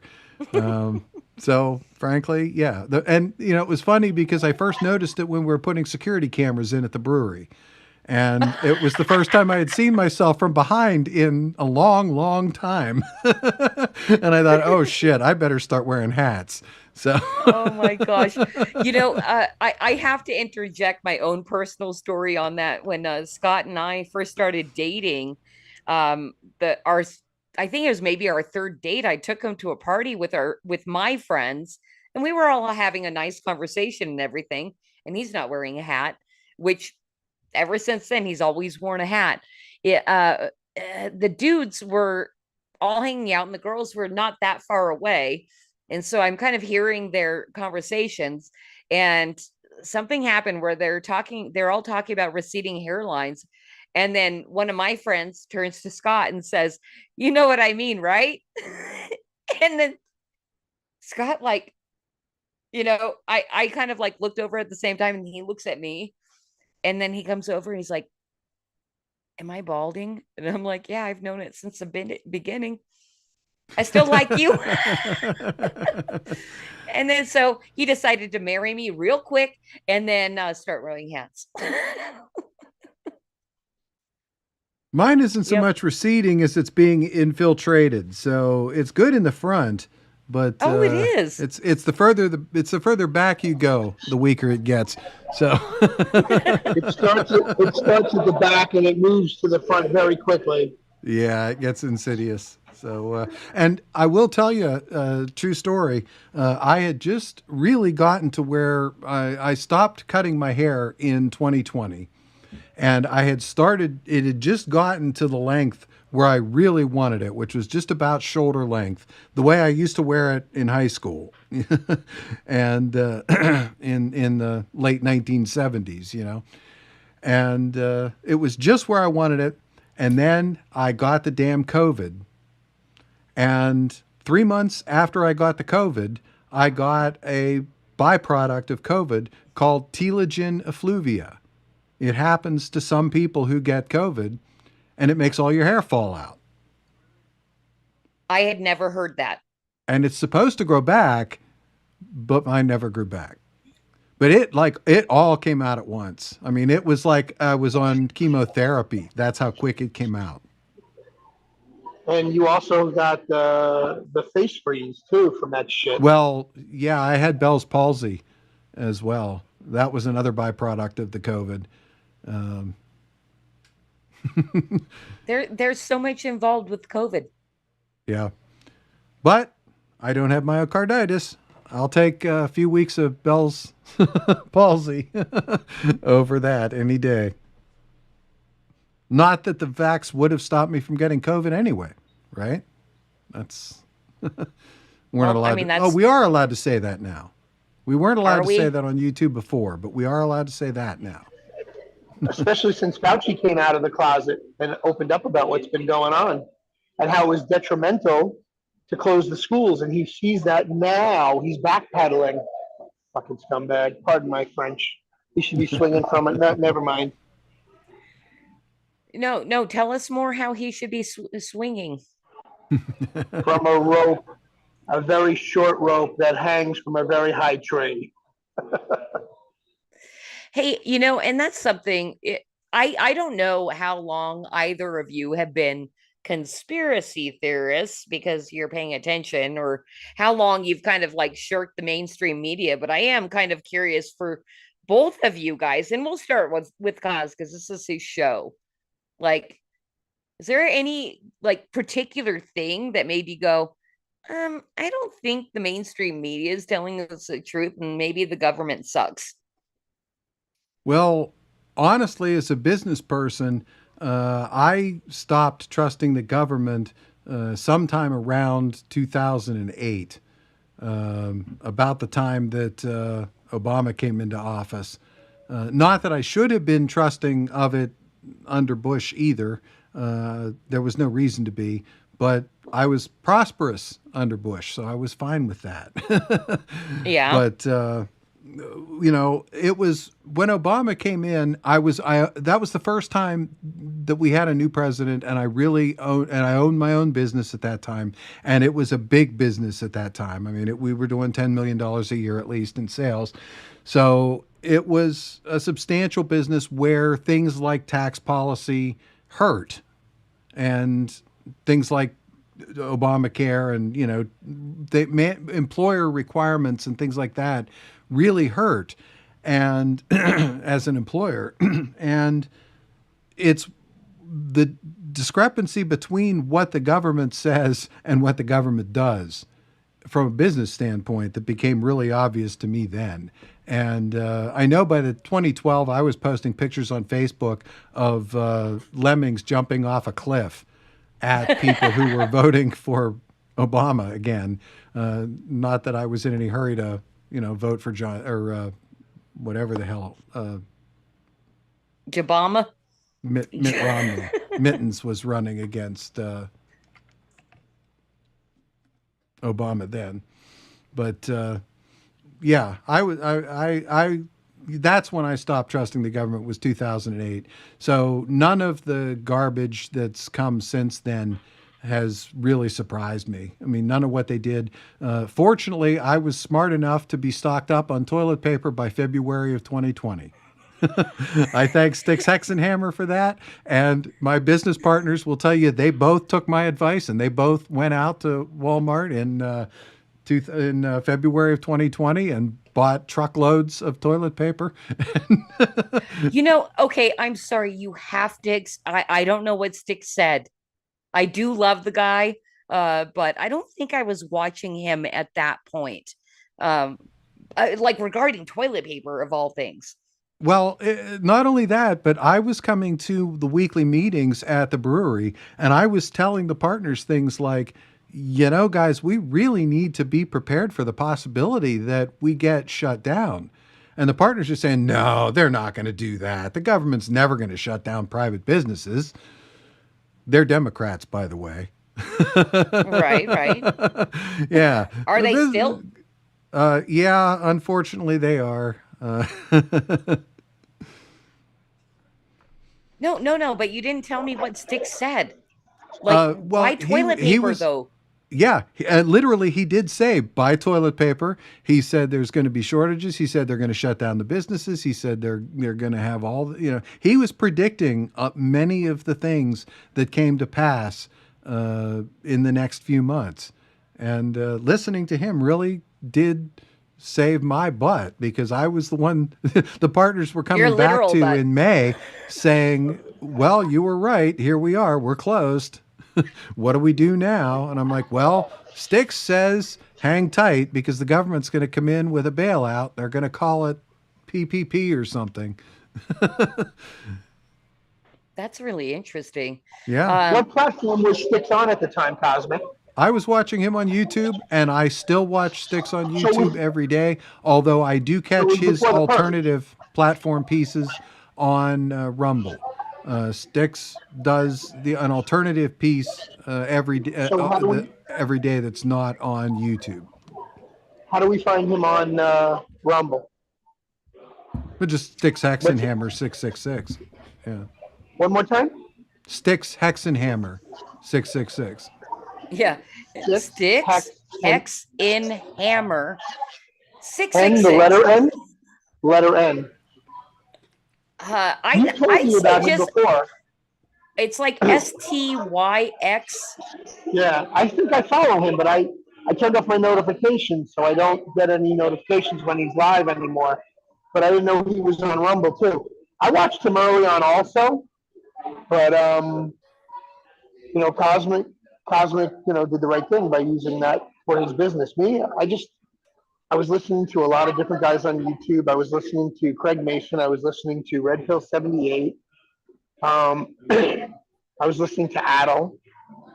This was early on in the foxhole, right? Mhm. So that was where I was getting my news from. Also on YouTube, I was following them also on YouTube, and Craig came off as kind of interesting to me. Craig Mason's a really interesting guy. He's a CPA, if I'm not mistaken. Correct me if I'm wrong, Cosmic. Yeah, I think that's right.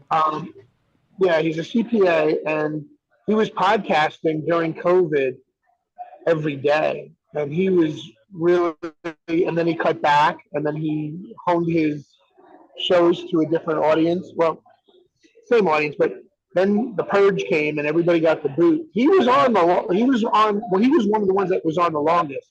H.A. Goodman is still fucking on YouTube. I don't know how he gets away with that, and that's where Cosmic and I met. We met in H.A. Goodman's chats on YouTube.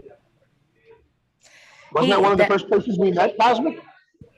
That is fascinating. I have to ask both you guys who I rely on to just keep talking because I need to use the restroom. I'll be right back. All right. Well, I just as by coincidence, I just happened to bring up the Three Beer Men YouTube page. Three Beer Men was on YouTube for a short period of time. I believe we had 11 episodes total on YouTube when we first started.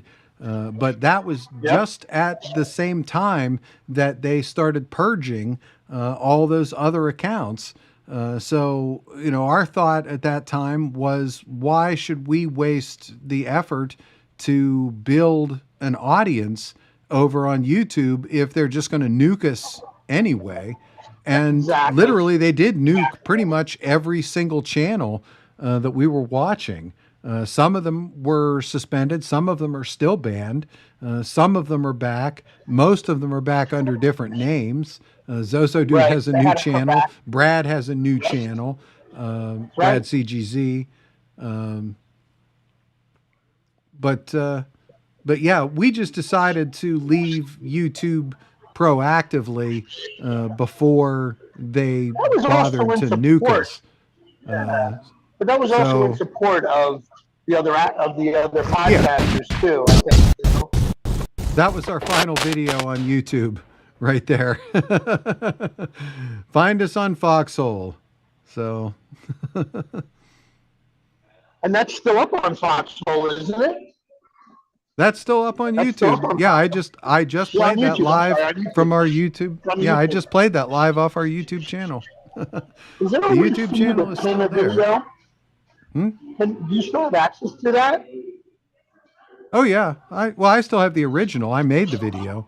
I still have the. No, I know, but you should post that or pin that to the top of our YouTube channel. Make that the first video everybody sees, so that they'll hopefully, if they do still find us, they'll come back over to Foxhole, that app. Because it says, follow us on Foxhole, that app, or 3beermen.tv, which was also a good call on your part. You and Norm came up with that. I love that. Whenever I tell anybody about the show, I said, just go to 3beermen.tv and you can watch us live on Sunday nights, or you can watch us in restream on any of these, on any of these channels inside Watch Here. So very, very smart. I love that fact. So that works out well for me. Yeah, actually, if you go to the Three Beer Men YouTube channel and you go click on the videos tab, that's the only video that actually shows up. Now, if you go to home, it shows some of our old replays. The other 10, yeah. Ahead with that, yeah. But okay, yeah. So yeah, we gave it a shot, but We bailed when everybody else was being axed anyway. yeah. And Well, you've never gone back? why give them any money? We haven't gone back since. Now, some people have gone back. Some people are using YouTube to springboard people into other channels so that they'll do the first half hour of the show, like Aaron Moriarty used to do. I don't know if he still does that. And Aaron, I don't know Who if is you're out our, there by listening. the way, our guest next week is Aaron. Aaron Moriarty? Excellent. Ah, cool. Yes. Shit. I may be late to that show. I got a family party that night. I have an engagement party for my youngest cousin's second daughter. It's an engagement party for the family, and this is the Orthodox side of my family. He's got 13 kids. Wow. Yeah, he's Orthodox. That in itself keeps you busy, that one family. No kidding. And I got two other boys that are just like him. And one's already got two kids, and he just turned 25 or 26. Well, Two kids in, and he just turned 26. Okay, so I actually have a question for both of you. Because it seems to me like kind of your red pill is maybe a little bit more political and how it affected you personally, but then also like kind of dialing yourself into people that were getting banned off social media and all that kind of stuff. Like, do you feel like when you're considering things, like you're still thinking like, well, I want to be like reasonable and not be like so crazy and all that? Like, have you, I think you enjoy the whole like conspiracy corner part of Flip City and all that kind of stuff, but like, do you feel like you have like kind of embraced a lot of conspiracies? And the main thing that I always think of is 9/11, being an inside job. Like me, that's what woke me up, so that's what I'm obsessed with. Does my question make sense? It does. And you've got to push pretty far out into the fringes to get me to cringe. I'm on board with at least entertaining, and certainly when it comes to 9/11, there's no truth out there that we've been told anyway. And was this something then after the fact of 9/11, like because I feel like that kind of like red pilled a lot of people, the 9/11 thing. Was that something that when you were seeing 9/11 truth, like right at the moment, you're like, nah, and then later it kind of came around? Very much so for me, because I bought the whole thing lock, stock, and barrel. At the time that it happened, I they sent us. I worked in downtown Pittsburgh in a tall office on the 16th floor of a tall office building at the time. So they evacuated the office building. They evacuated most of downtown Pittsburgh, and sent us all home.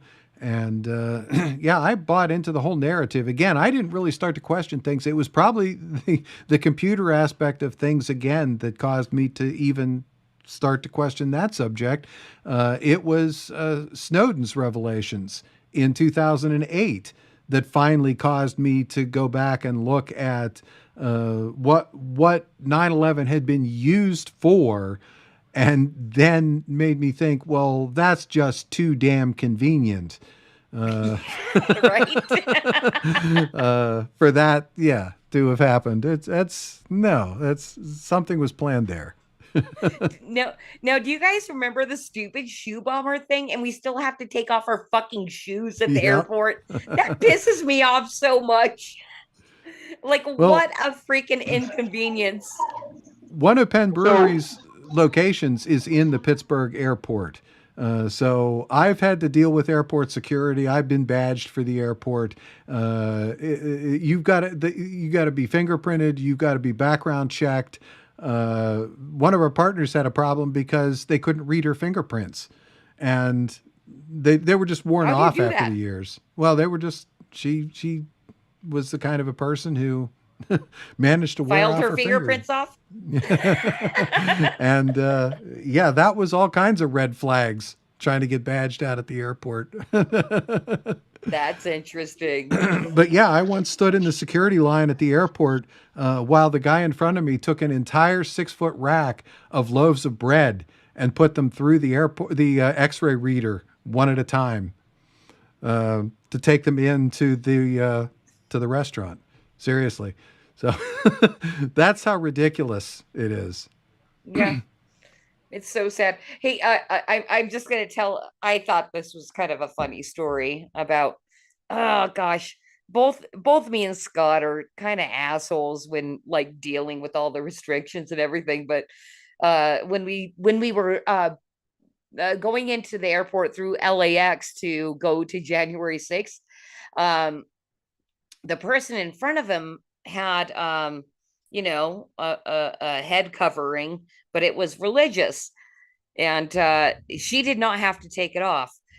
And my husband Scott wears a hat all the time, and so he sees this, and they make him take his hat off, but he made a face, and then they put him through the entire ringer.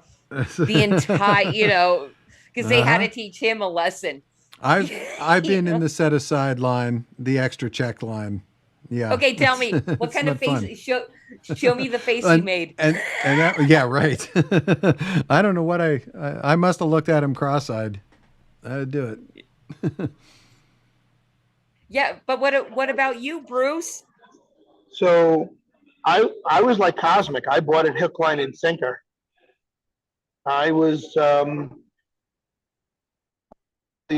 have some stories from family friends that were at 9/12, 9/13, 9/14 days after, because they had to work there. One of my friends was Navy Reserves, and they had him show up in uniform, and they gave each one of the servicemen 10 body bags, and they didn't care if you found a hand and a finger next to each other. If they were separated, each one had to have a different body bag tag, and a different body bag. You could not put a finger that was separated from a hand that looks like it came from that hand in 2 separate body bags, and you had to tag it: index finger, palm, leg, foot, whatever. That was his job. He suffers from post-traumatic stress disorder from that, but he's an HVAC engineer. Haven't spoken to him in a while, but 9/11, I bought hook, line, and sinker. Until 2007 and 2008, somebody sent me something, and I started doing some research. And at that time, was 2007 was still Windows what, COSMAC? What was 2007? 2007 was XP. There you go. So I was on XP, which I absolutely loved. I would love to turn back one of my machines to an XP machine because they couldn't fucking destroy it. XP was, for me, in 2007, was a godsend because I was able to find things much easier with XP. And I was able to continue to do things with XP that I couldn't do with 8, 9, 10, 11, whatever the fuck they bumped it up to the point where I was like, XP was the shit for me. But then another event, false flag, whatever the fuck you want to call it, was Sandy Hook. And I saw videos of shit that blew me away. Photos of some of the people a year later, 2 years later, still with their family, the same people who were supposedly shot. So Sandy Hook was a big to-do for me. And the one thing that blew my mind was it turned out to be an exercise that the government military, one of the military branches was doing, literally not 10 miles away in the mountain, in the foothills near Sandy Hook. There was a military exercise that was going on at the exact same time Sandy Hook happened. So you fucking tell me. I don't know. Isn't that a recurring theme? Military exercising. Military exercising. Exercises. You know what I meant. Military exercising. Yeah. So that's where things turned me around to like, no, that's just not right. Something's really not right with that picture. And then I went back and I started doing other research. And like I said, 2007 was my awakening to 9/11 because somebody turned me on to stuff that, for me, made an impact. It was videos from two brothers that were actually down there at the Twin Towers, two Jewish brothers, as a matter of fact. And I believe one of them, if I remember correctly, one of them was actually killed. He was crushed by the falling buildings, but all the brothers survived. But they were actually down there just filming for some reason. I forgot what it was. And then it was just wild. So that kind of hit home for me. And that was, like I said, 2007. And then 2012 was like, in my face, fuck you. You know, this is a psyop. And that's when I started doing a little bit more research. And as much of a tech tart as I am, with XP, I was able to do things. I actually had XP until 2015 on one of my machines. And then the new IT guy that we hired changed all my fucking settings and put me on the newest, latest, and greatest and fucked me up on XP. So after that, I kind of went sideways on tech. And I can manipulate a Samsung, which I carry all the time. But I do more searching and more on my Samsung than I do on my laptop or my desktop at any given week. I'm tired of it now. I've gotten burned out on it to the point where, what's the next false flag? What's the next false flag? What's the next false flag? I'm done. I don't listen to anybody anymore. You know, because of that. You know, that's really interesting and something that, and I think ever since, like, me personally, one of our first guests that we had on Creative Chaos, Woo's News, has made me kind of obsess on, and is absolutely is his 21-minute video. His well, 21-minute video was another eye opener for me, and that's how I found out about Woo's News. But I didn't find out about that until probably, well, when did they do that report? Probably like a week or two after he did that report on the 21 minutes of Ashley Babbitt. But I did something right after that happened. I was there. I was with everybody. We didn't go into the Capitol, but we heard about Ashley Babbitt when we got back to our fucking hotel room because they locked down our hotel room. We were all staying in Virginia. I was with 150 people from the Foxhole. It was Red Pill 78. It was J.R. Majewski, who's running for the Ohio Congress. 412 Anon, Zoso Dude. That's where I met Zoso Dude for the first time. Season Pixels, TikTok, all these OGs from Foxhole. I was hanging out with them, and we were all together for this whole thing.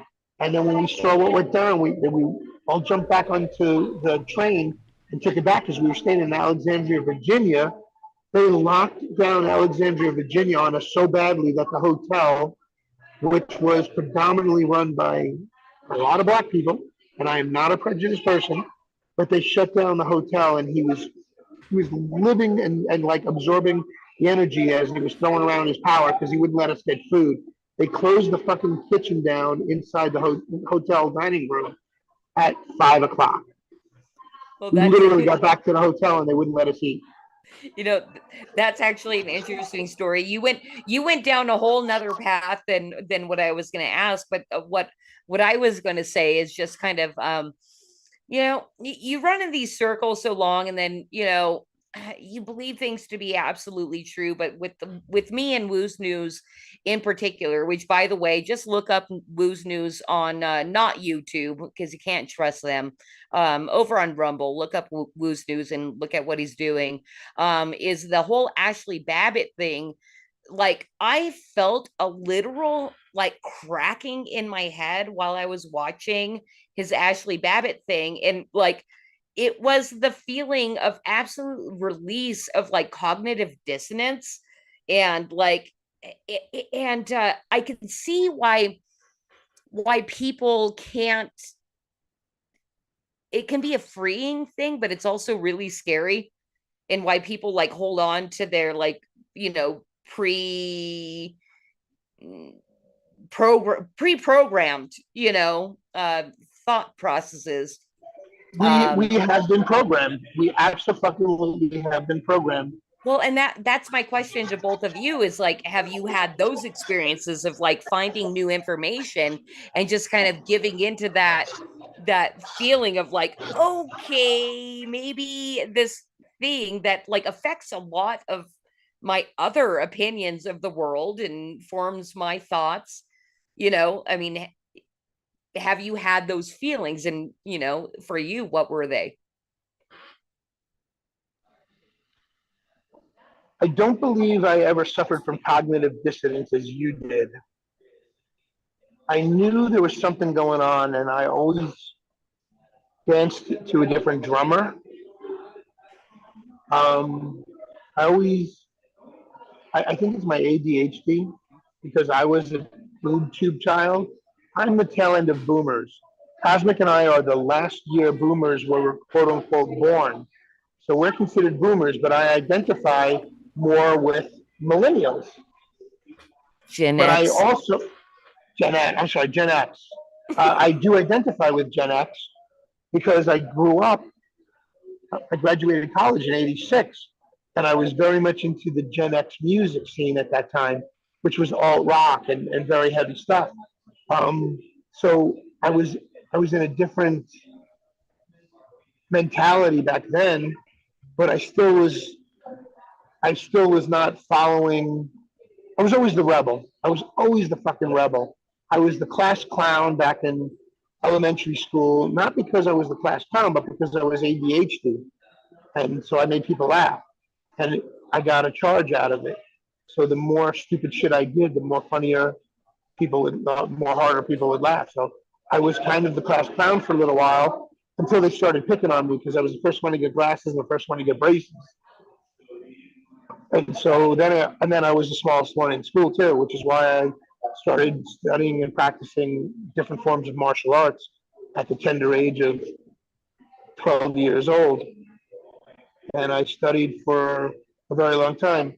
And my first sensei was a bit of a prick and failed me the first time I took my black belt test because he was a real piece of shit.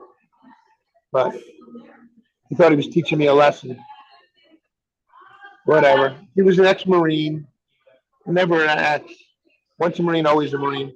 But I'm not even going to say his name because I don't want to put that energy out there anymore. But I have, you know what I find very fun about our conversation right now, Bruce, is like you're obviously getting progressively more drunk, and I think I might be too. No, I'm not drunk. Actually, I'm fucking high as a kite. Okay. I'm high as a kite. I did some vape before earlier, and then I passed it out to the barmaid and her boyfriend, and I passed it over to some pack. She's a little hottie, and she knows it, but she's so laid back and casual. And the way I found out about this place, which if you guys look and see, it's called Timbertown Beer Company, and I'm in Priest River, Idaho. All this time I thought I was in Washington State. I've been here for 2 days and I thought I was in Spokane, Washington, but we're going to be in Spokane, Washington for Off-Grid 49th Memorial Service or Celebration of Life ceremony. So I'm going to be there this weekend, and I've been roughing it. I haven't camped out in probably 30 years, and it's the first time in 30 years I slept in a tent in 40-degree weather in the middle of Idaho. Dude, welcome to the West Coast. Yeah, no shit. It's 80 degrees in the daytime. I'm wearing fucking cargo shorts and a t-shirt. And we're leaving this bar tonight when we're done with the show, sometime between 8 or 9 o'clock Pacific time, because I'm on avocado time now, which is really fucking me up because I'm still in my head. I'm still in New York time. So right now in New York, it would be 8, 9, 10, 11. It would be 11 o'clock my time right now, and I'd be falling asleep. But I'm buzzing. I've had a couple of nice beers in me. I went for the porter the second time around, so I've got a nice big porter, and I still have a little bit left. It's like I haven't finished it. You can't see it unless I hold it a certain way here because I don't have a green screen. I have wearing a blue shirt. Anyway, so that, and I drank almost an entire pitcher of water. I'm gonna blow your minds. Hold on a second. And I'm gonna have to take such a gaping Zarge again in about 10 minutes, but hold on, let me just turn that I off. think I think I'll have a drink of water with you. See, I haven't tried it. Well, that's all I do is I drink this entire freaking pitcher of water except for this one glass right here. No, that actually looked like So I've been drinking Cosmic's the whole night. actual beer stein. Your pitcher. Yeah, I know, right? Hello. Yeah, I'm drinking from this tonight. This is what I drink out of every Sunday night. Yeah, I'm Cosmic Grandpa. I drink one whole keg of beer in one drink, one glass. I love his mug. How many ounces is that fucking thing? That's fine. This time Cosmic. is 36 ounces.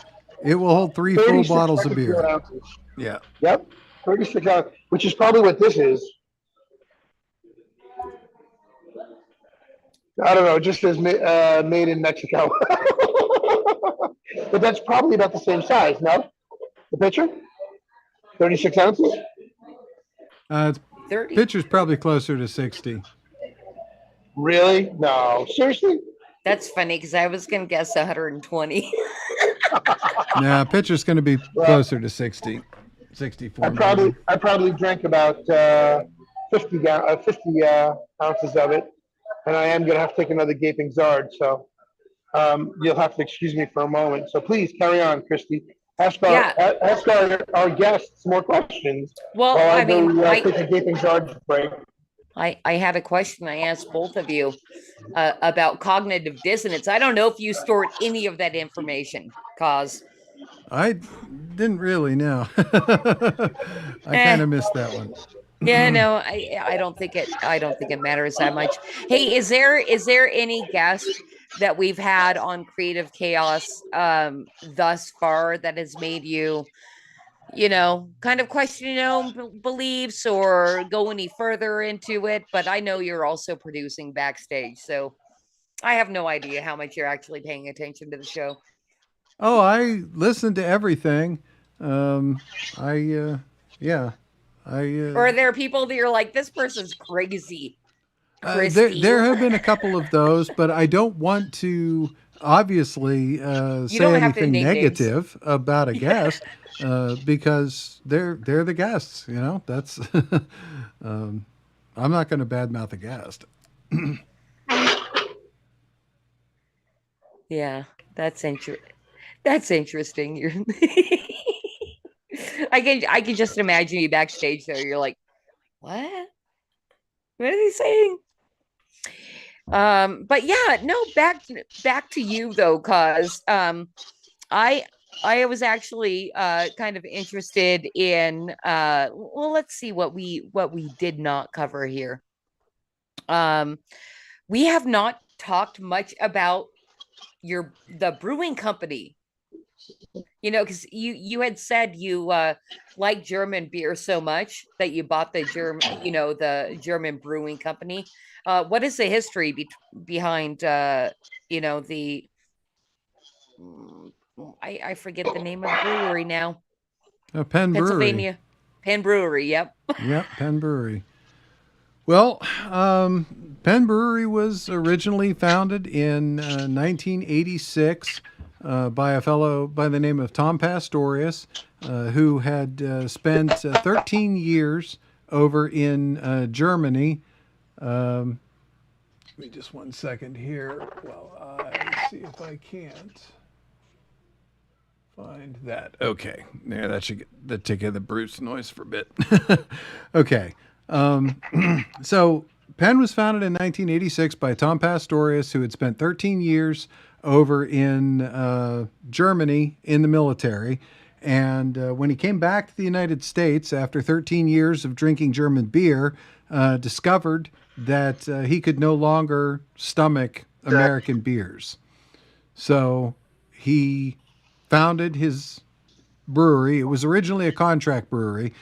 So he got German recipes and brought them over and had a brewery in Philadelphia, the Jones Brewery, brew them for him. For a short period of time, they actually had the Pittsburgh Brewing Company brewing for him. But then in 1989, he opened his own brewery, which was called the Penn Brewery. in Pittsburgh. Actually, when it opened, it was the Allegheny City Brew Pub. And it had the distinction of being the first brew pub in the state of Pennsylvania. Prior to that, the laws that had existed since Prohibition prevented a brewery and a from owning the brew pub. A brewery couldn't sell its own beer to anyone except a wholesaler. And a wholesaler then couldn't sell beer to anyone but a retailer, and a retailer had to then actually sell the beer to the public. It's called the three-tier system, and it's existed in Pennsylvania since Prohibition. But Tom Pastorius, the founder of Penn Brewery, went to Harrisburg and lobbied the state legislators and managed to get a state law called the Tied House Law passed. And the Tied House Law is what allowed brew pubs to exist in the state of Pennsylvania. Dude. And he opened the first one.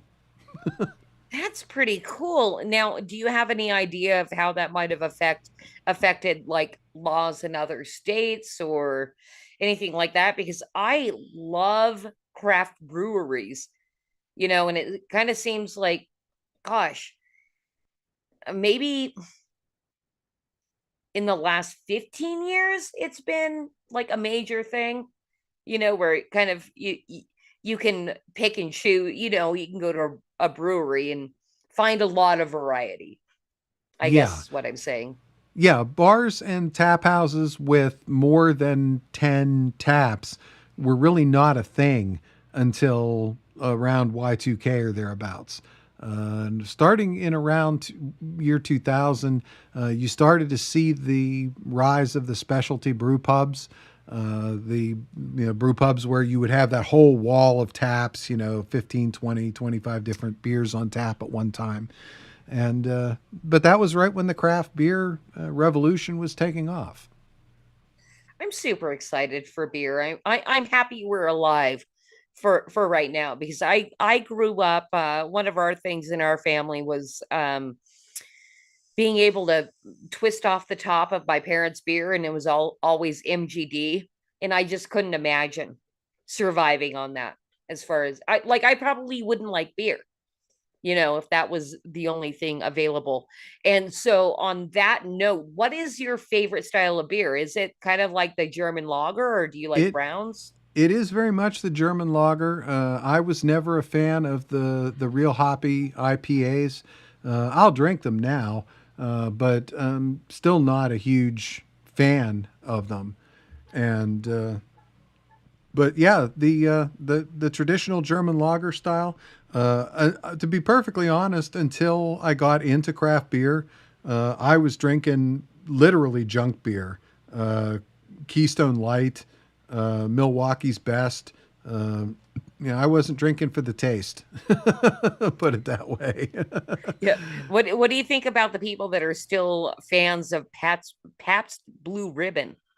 Well, Pabst, we have a particularly special spot for, because Pabst is the beer of choice of one of our co-hosts on the beer show. The Hawk drinks Pabst Blue Ribbon. That was his grandfather's beer, and he sticks by it. My brother drinks it all the time. And Pabst really does have a good history behind it, at least.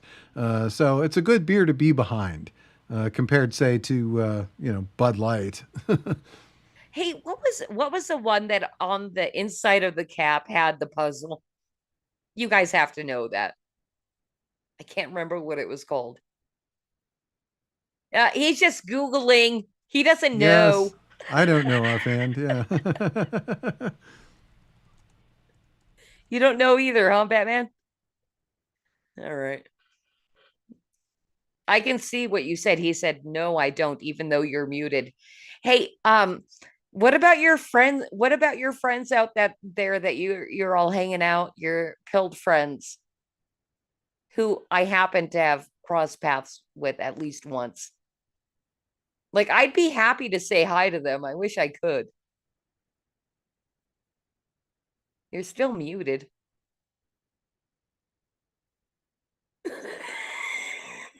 I like the cute face you make. Oh, I don't know where they just went to. I think they went to the head.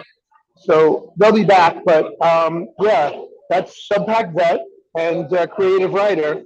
And we're here for this weekend for the memorial for our dear friend off grid in the 49th.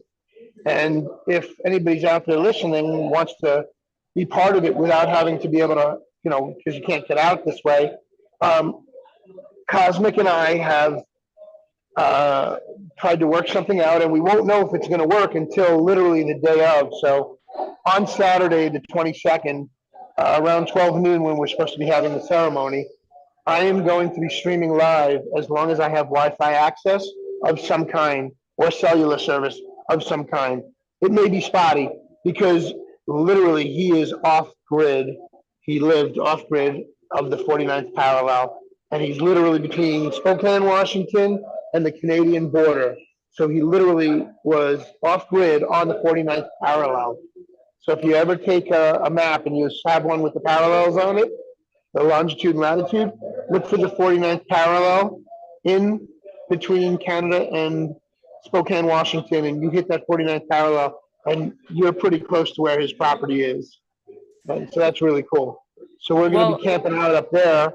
And like I said earlier, I haven't roughed it since 30 years ago. So my aching bones are showing their age today.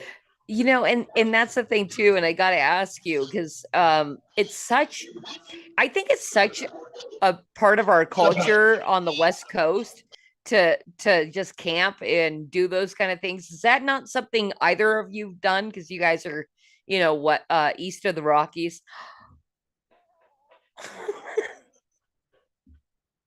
He's muted again. Does that happen automatically? No, I turned it on mute because there's a lot of background noise here. And I'm wearing a headset I'm not familiar with because I borrowed his because mine died. So I'm going to turn it over to Subpack Vet, and you can say hello. Hi, Subpack Vet. I don't know. Hold if you on, can give hear me a second. He can't hear you yet. Give me 1 second. You're going to put, okay, they're transferring earwax. So I gotta ask Subpack Vet, how do you feel about sharing Batman's earwax? Well, these actually don't go inside the ear. These are jawbone conduction. I have Meniere's disease, so once they go in my ears, it just everything's muffled, and I hear more clearly out of these that go right here in front of the ear. Oh, nice. Okay, good. So no earwax. Hello. Hello, how you doing? Good. What are you drinking tonight, brother? I am drinking a local porter. I just had that. It was absolutely fucking delicious. Yes. Yeah, it was a good porter, really smooth. What was in it? It was smooth. What did they say was in it? They didn't tell me. All right, you keep talking. I'm going to go look. Okay. So it sounds like he explained to you about Dave this weekend, our friend Dave. Well, and I was lucky enough to have attracted and met Dave and get him subscribed to Flip City Magazine, even though he lived off grid. So right, yes, nice. I knew him a teeny tiny bit, but probably not as much as you guys did. And I'm happy to hear more about him. So tell us. Well, he was eating cookie dough. That's all he had left in his house. So Batman here, he calls me up and says, "Hey man, why don't you take him some of your eggs over there?" So I got a bunch of chickens, and I loaded up all the eggs. I had about 5 dozen eggs. Took them on over and got to meet him face to face at that point. And a great guy. I went and hung out with him a few times. And unfortunately, I was supposed to.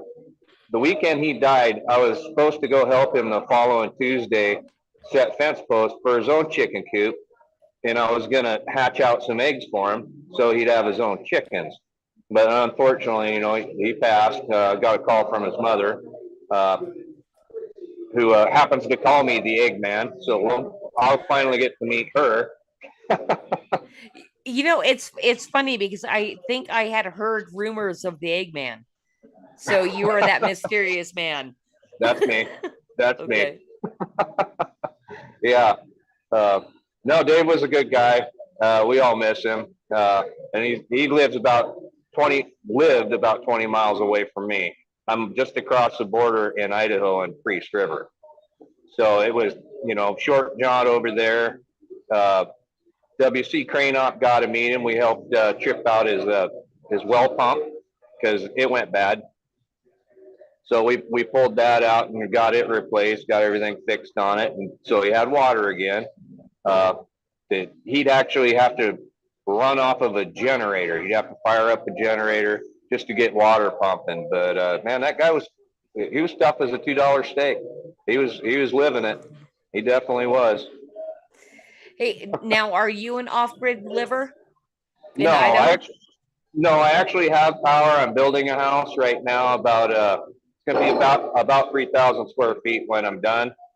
But I'm trying to set it up that in such a way that if the power does go out, I'll still be fine. I'm looking at setting up a wood gasification system to run the generator and supply my own power for indefinitely while I'm heating the house at the same time with wood heat.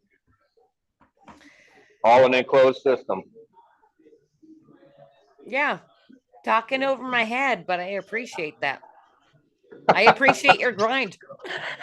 Well, it's just you're taking the wood smoke, you're superheating it, so it breaks it down into hydrogen and carbon dioxide and reburning it through your generator. That Just makes much more sense. Thank you. Yeah, just a normal gasoline generator will run basically off of wood smoke. So you're not off grid, but you're setting your house up to be able to be okay if the power goes out. Exactly. Like all of us conspiracy theorists, right? Yeah, you know it. Yes, ma'am. How you doing, Grandpa? Good. Enjoying my time on screen. I usually spend my time behind the curtain here on this show. On this show, yes. But you said you wanted it, Cause. Oh, I'm quite happy with it. I've had a lot of fun doing it tonight, in fact. Well, what are you drinking tonight? I ran out a little while ago of Not Your Father's root beer. So, okay. I've had that. That's actually pretty good. Yeah, it's good stuff. I had some left over from the Beermen show last week. Gotcha. Had it for Father's Day. Unfortunately, I missed that one. I've been pretty busy trying to get things ready for everybody showing up here. So I've been a lot more lurking and a lot more working. Understood. Hey, yeah, and that's the thing. So what is your favorite style of beer to drink then? Sub pack. Oh boy, that's a tough one. I like the hazy IPAs. I really like porters. I've got one that's probably my favorite. It's called Dragon's Breath. It's a dark Hefeweizen that comes out of Missoula, out of the Bayern Brewery. And that's probably my favorite. That's an interesting thing too, because wheat beers, that is an interesting flavor that I'm not a giant, if I have to rank things from like my least to most favorite, I put IPAs at the bottom, and then hefts. Although, you add the twist of orange or lemon and then they're more tolerable. Well, true. The, believe it or not, that dark Hefeweizen does not really taste like a Hefeweizen. It's got its own flavor. It's very smooth. It does, it doesn't have that, at the end bitterness, in the back of the throat. It is fantastic. Like I said, one of my favorite. Also like Moose Drool Brown Ale. That comes out of another brewery from Missoula, Montana, called the Big Sky Brewery. Very good. They have a lot of good. I love Moose Drool. Oh, you do know it then. Oh yeah, no, I'm a brown connoisseur. That like any brown I can find, I buy it.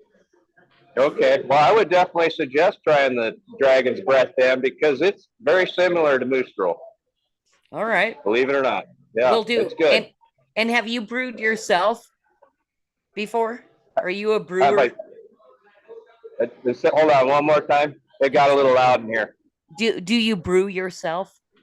No, I don't. I'm going to start here pretty soon. I've planted some barley, and I've got some hops growing. Been 2 years on the hops.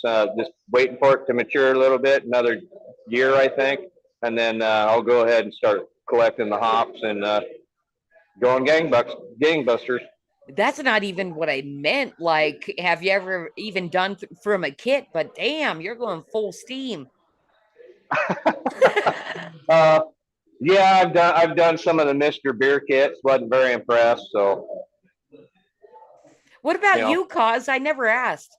Have you actually home brewed, or is it all through the brewery? Well, it's funny. I did my first home brewing for the Three Beer Men show. I had already owned the brewery for 10 years. So, okay, well, tell me of your homebrew experience. But I did get top tips from the actual brewmaster. So I had pretty good success, which, I understand from talking to other people is pretty good luck in and of itself, just to get decent beer the first couple times and not have anything go wrong. Not have it spoil, not have it get skunked, not have it get infected or lactated or anything like that. Diacetyl. I still think it's kind of cool that Subpack is growing his own hops over years. I did a project. Well, hops take years to grow. If you know hops, you know that you cannot. Hops are not a one season thing. Ready to go? You got to plant hops, and it takes years before you're going to get hop flower. I did an indoor hop grow once, and that was fun. But it got, for some reason, hops draws horseflies, and at least when grown hydroponically, it draws horseflies. So okay, so we had to abandon the grow. Okay, yeah. So the wife was like, "Okay, this is enough. No more horseflies." And it's funny because we've grown plenty of other things indoors, organically, hydroponically before without any problem. But the hops was not good. So. Well, I have to know if Bruce has brewed. Oh, okay. Hold on. I'll pass over to him. Oh, yeah. I forgot they were sharing a mic. Hello. Or headphones. Yeah, we're just talking about brewing. Have you ever home brewed? No, not even once, because I'm too fucking retarded to do so. Not even with a kid? You got to realize I'm ADHD, and I'm dyslexic, which is a really bad fucking combination. I can't read to save my life. I'll read a page in a book 6 times before I understand what the fuck it says, because everything's flipping on me and I'm inverting things. And on top of that, I have Meniere's disease also, like Subpack Vet, which is why I have similar earbuds. But I do put one in. As long as I only have one in, I'm good. But if I put both in, I have the same spinning problem he has. Like, it'll set me off, it'll be muffled, it'll be a mess. So the bone conduction earbuds are probably one of the best. I haven't had a problem with them since. Yeah, I had never seen any kind of a sound thing like that. When he turned his head, it's like bone conduction. It goes over the ear and in front of the ear, then behind your head to the other side, same thing, in front of the ear, not behind the ear, and you hear it, and it reverbs off your jawbone into your eardrums, and you actually hear the sound. It's wild. Weird. That is weird. Bone conduction, and it's the same way a speaker works. It's the same way a speaker works. You can create speakers from cardboard boxes. You can create speakers from beer cans. It's going to be tinny, but you're going to hear some sound.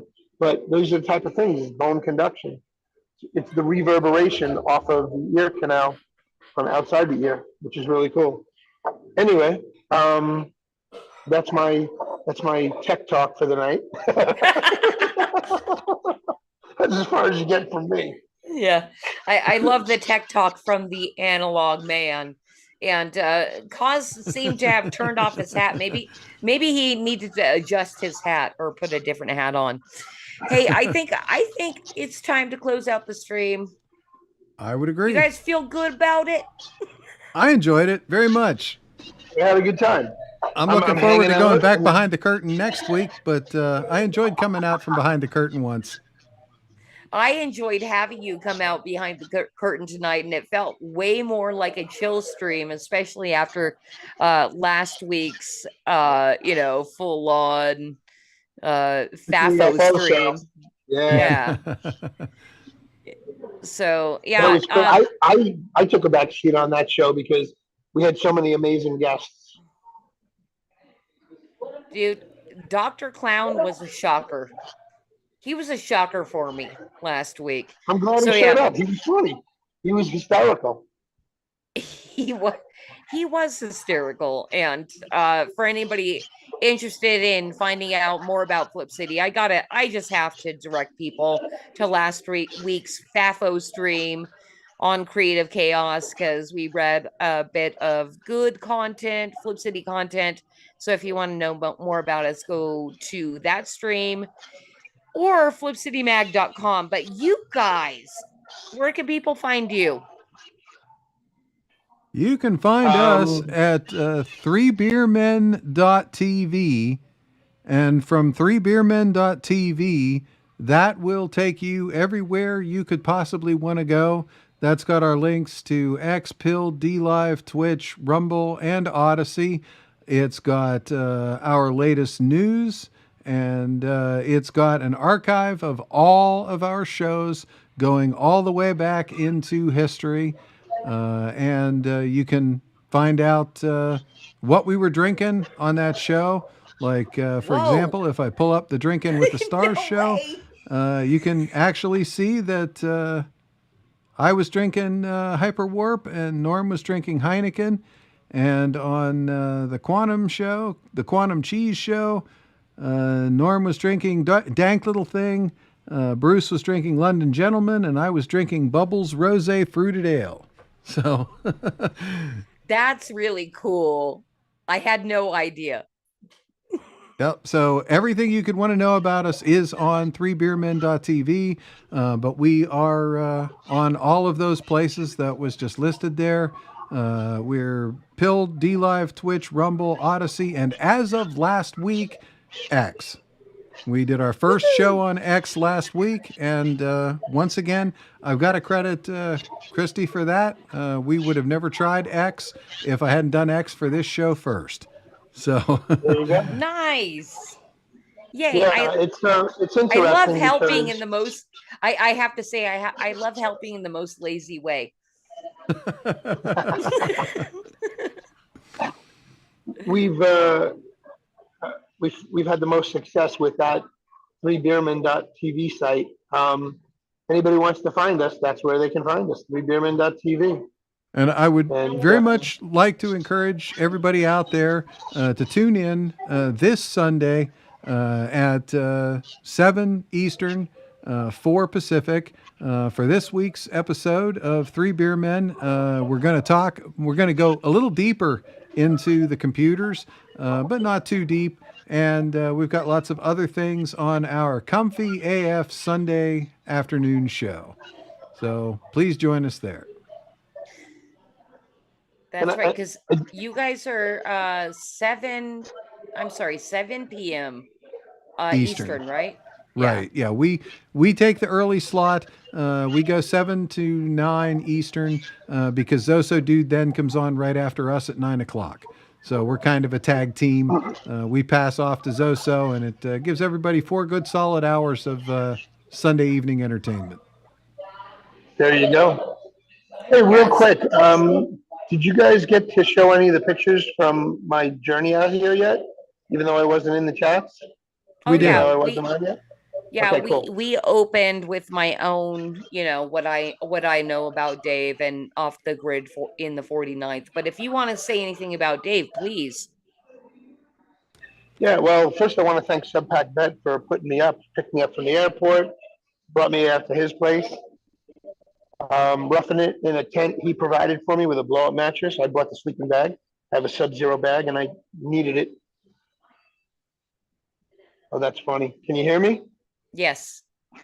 Okay. My alarm just went off on my phone for my 8:55 version of 8:25 version of getting ready to start your show.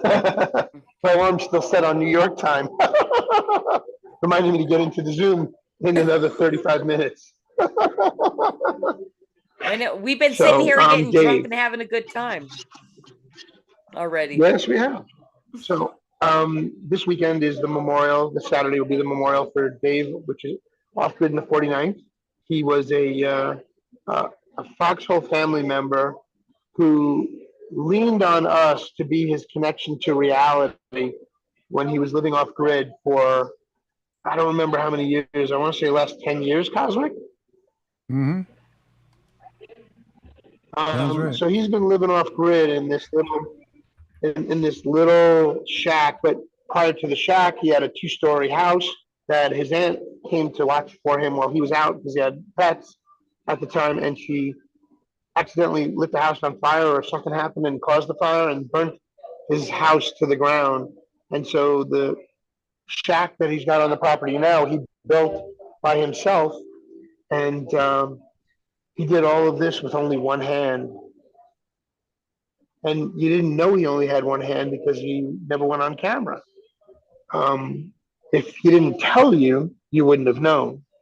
And he was crackerjack smart and hillbilly hick as they come. And his slang and his interjections and commentary on everything that was going on was so amazing. Like, I miss him, but you can go back and catch him on some of our shows previously when we've had him call in, or he call in on other shows, and he was unbelievably smart. There you go. Wearing your turkey hat, gobble gobble, pilgrim style. How do you like my Dr. Demento imitation? I'm sorry, That's my head's great. about it. My head was about to explode. I didn't even. That's funny. I did not know what was happening there, but that was hilarious. And thank you, Hang 10 Alien Surfer, for the cookie over there on Pilled. That's awesome. Thank you. Howdy, Norm. Hey, Norm. All right. Well, can we wrap this show up? Yes, we can wrap the show up. Join us next week, Thursday, 6 p.m. PST, 9 p.m. EST. And our guest next week is the wonderful and also somewhat chaotic Aaron Moriarty. I feel like he kind of has a similar history to you, Cos, but in a much different fashion. You know, just a lot of shit happened. A lot of shit happened. Funny. So It's I funny think how we're much gonna have he's like another me. chaotic stream next week. It's funny how scatterbrained he is like me and how tech-tarded he is like me, but he's fucking another genius in his own right. So we've got two geniuses back to back this last 2 weeks coming up. Well, So- I think he's the king of the dad joke. Like, I can't wait for all the dad jokes next week because, you know, Did you ask him about his Elvis impersonation yet? I will put that on my list and we're going to do it live. Fucking do it live next week. Do it Thank you, live. Cos, and thank you so much, Batman, for like always hanging out with me every week and making this fun and super stress-free because I would not on my own have made it this far. So I really appreciate you guys. And yeah, we can end the stream. Bye, bitches. We took the freeway out of town. We found a place to settle down. We bought a driveway and a swing set and a dog. You got your very own bathroom. I got my very own workshop in the basement. We sit around staring at the wall to wall. Take field trips to our favorite mall. Waiting for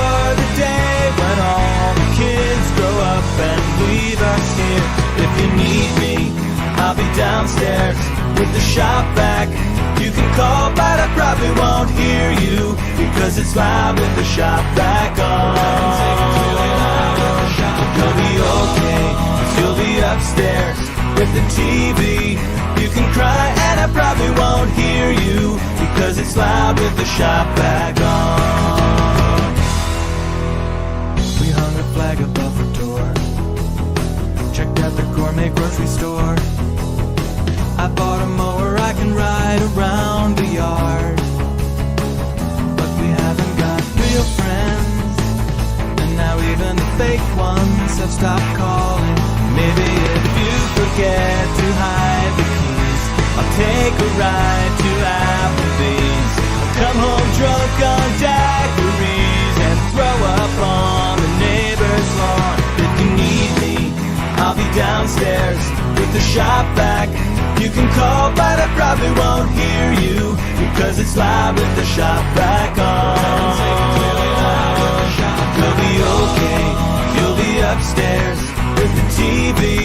You can cry and I probably won't hear you because it's loud with the shop vac on. I like the Starbucks here, that's better than the other one, 'cause the other one's not as good. They really need to put a light there, 'cause it's hard to turn, it's hard to make a left turn.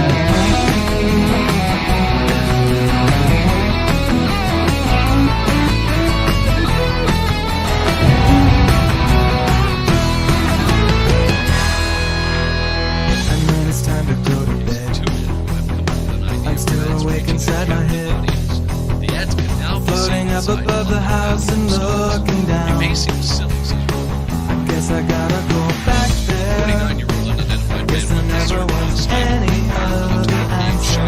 And as the freeway hums, the cars go by, the headlights roll across the sky, many miles away, and I can see them swinging through the dark. But if you need me, I'll be downstairs with the shop vac. You can call, but I probably won't hear you because it's loud with the shop vac on. You'll be okay, you'll be upstairs with the TV. You can cry and I probably won't hear you because it's loud with the shop vac on.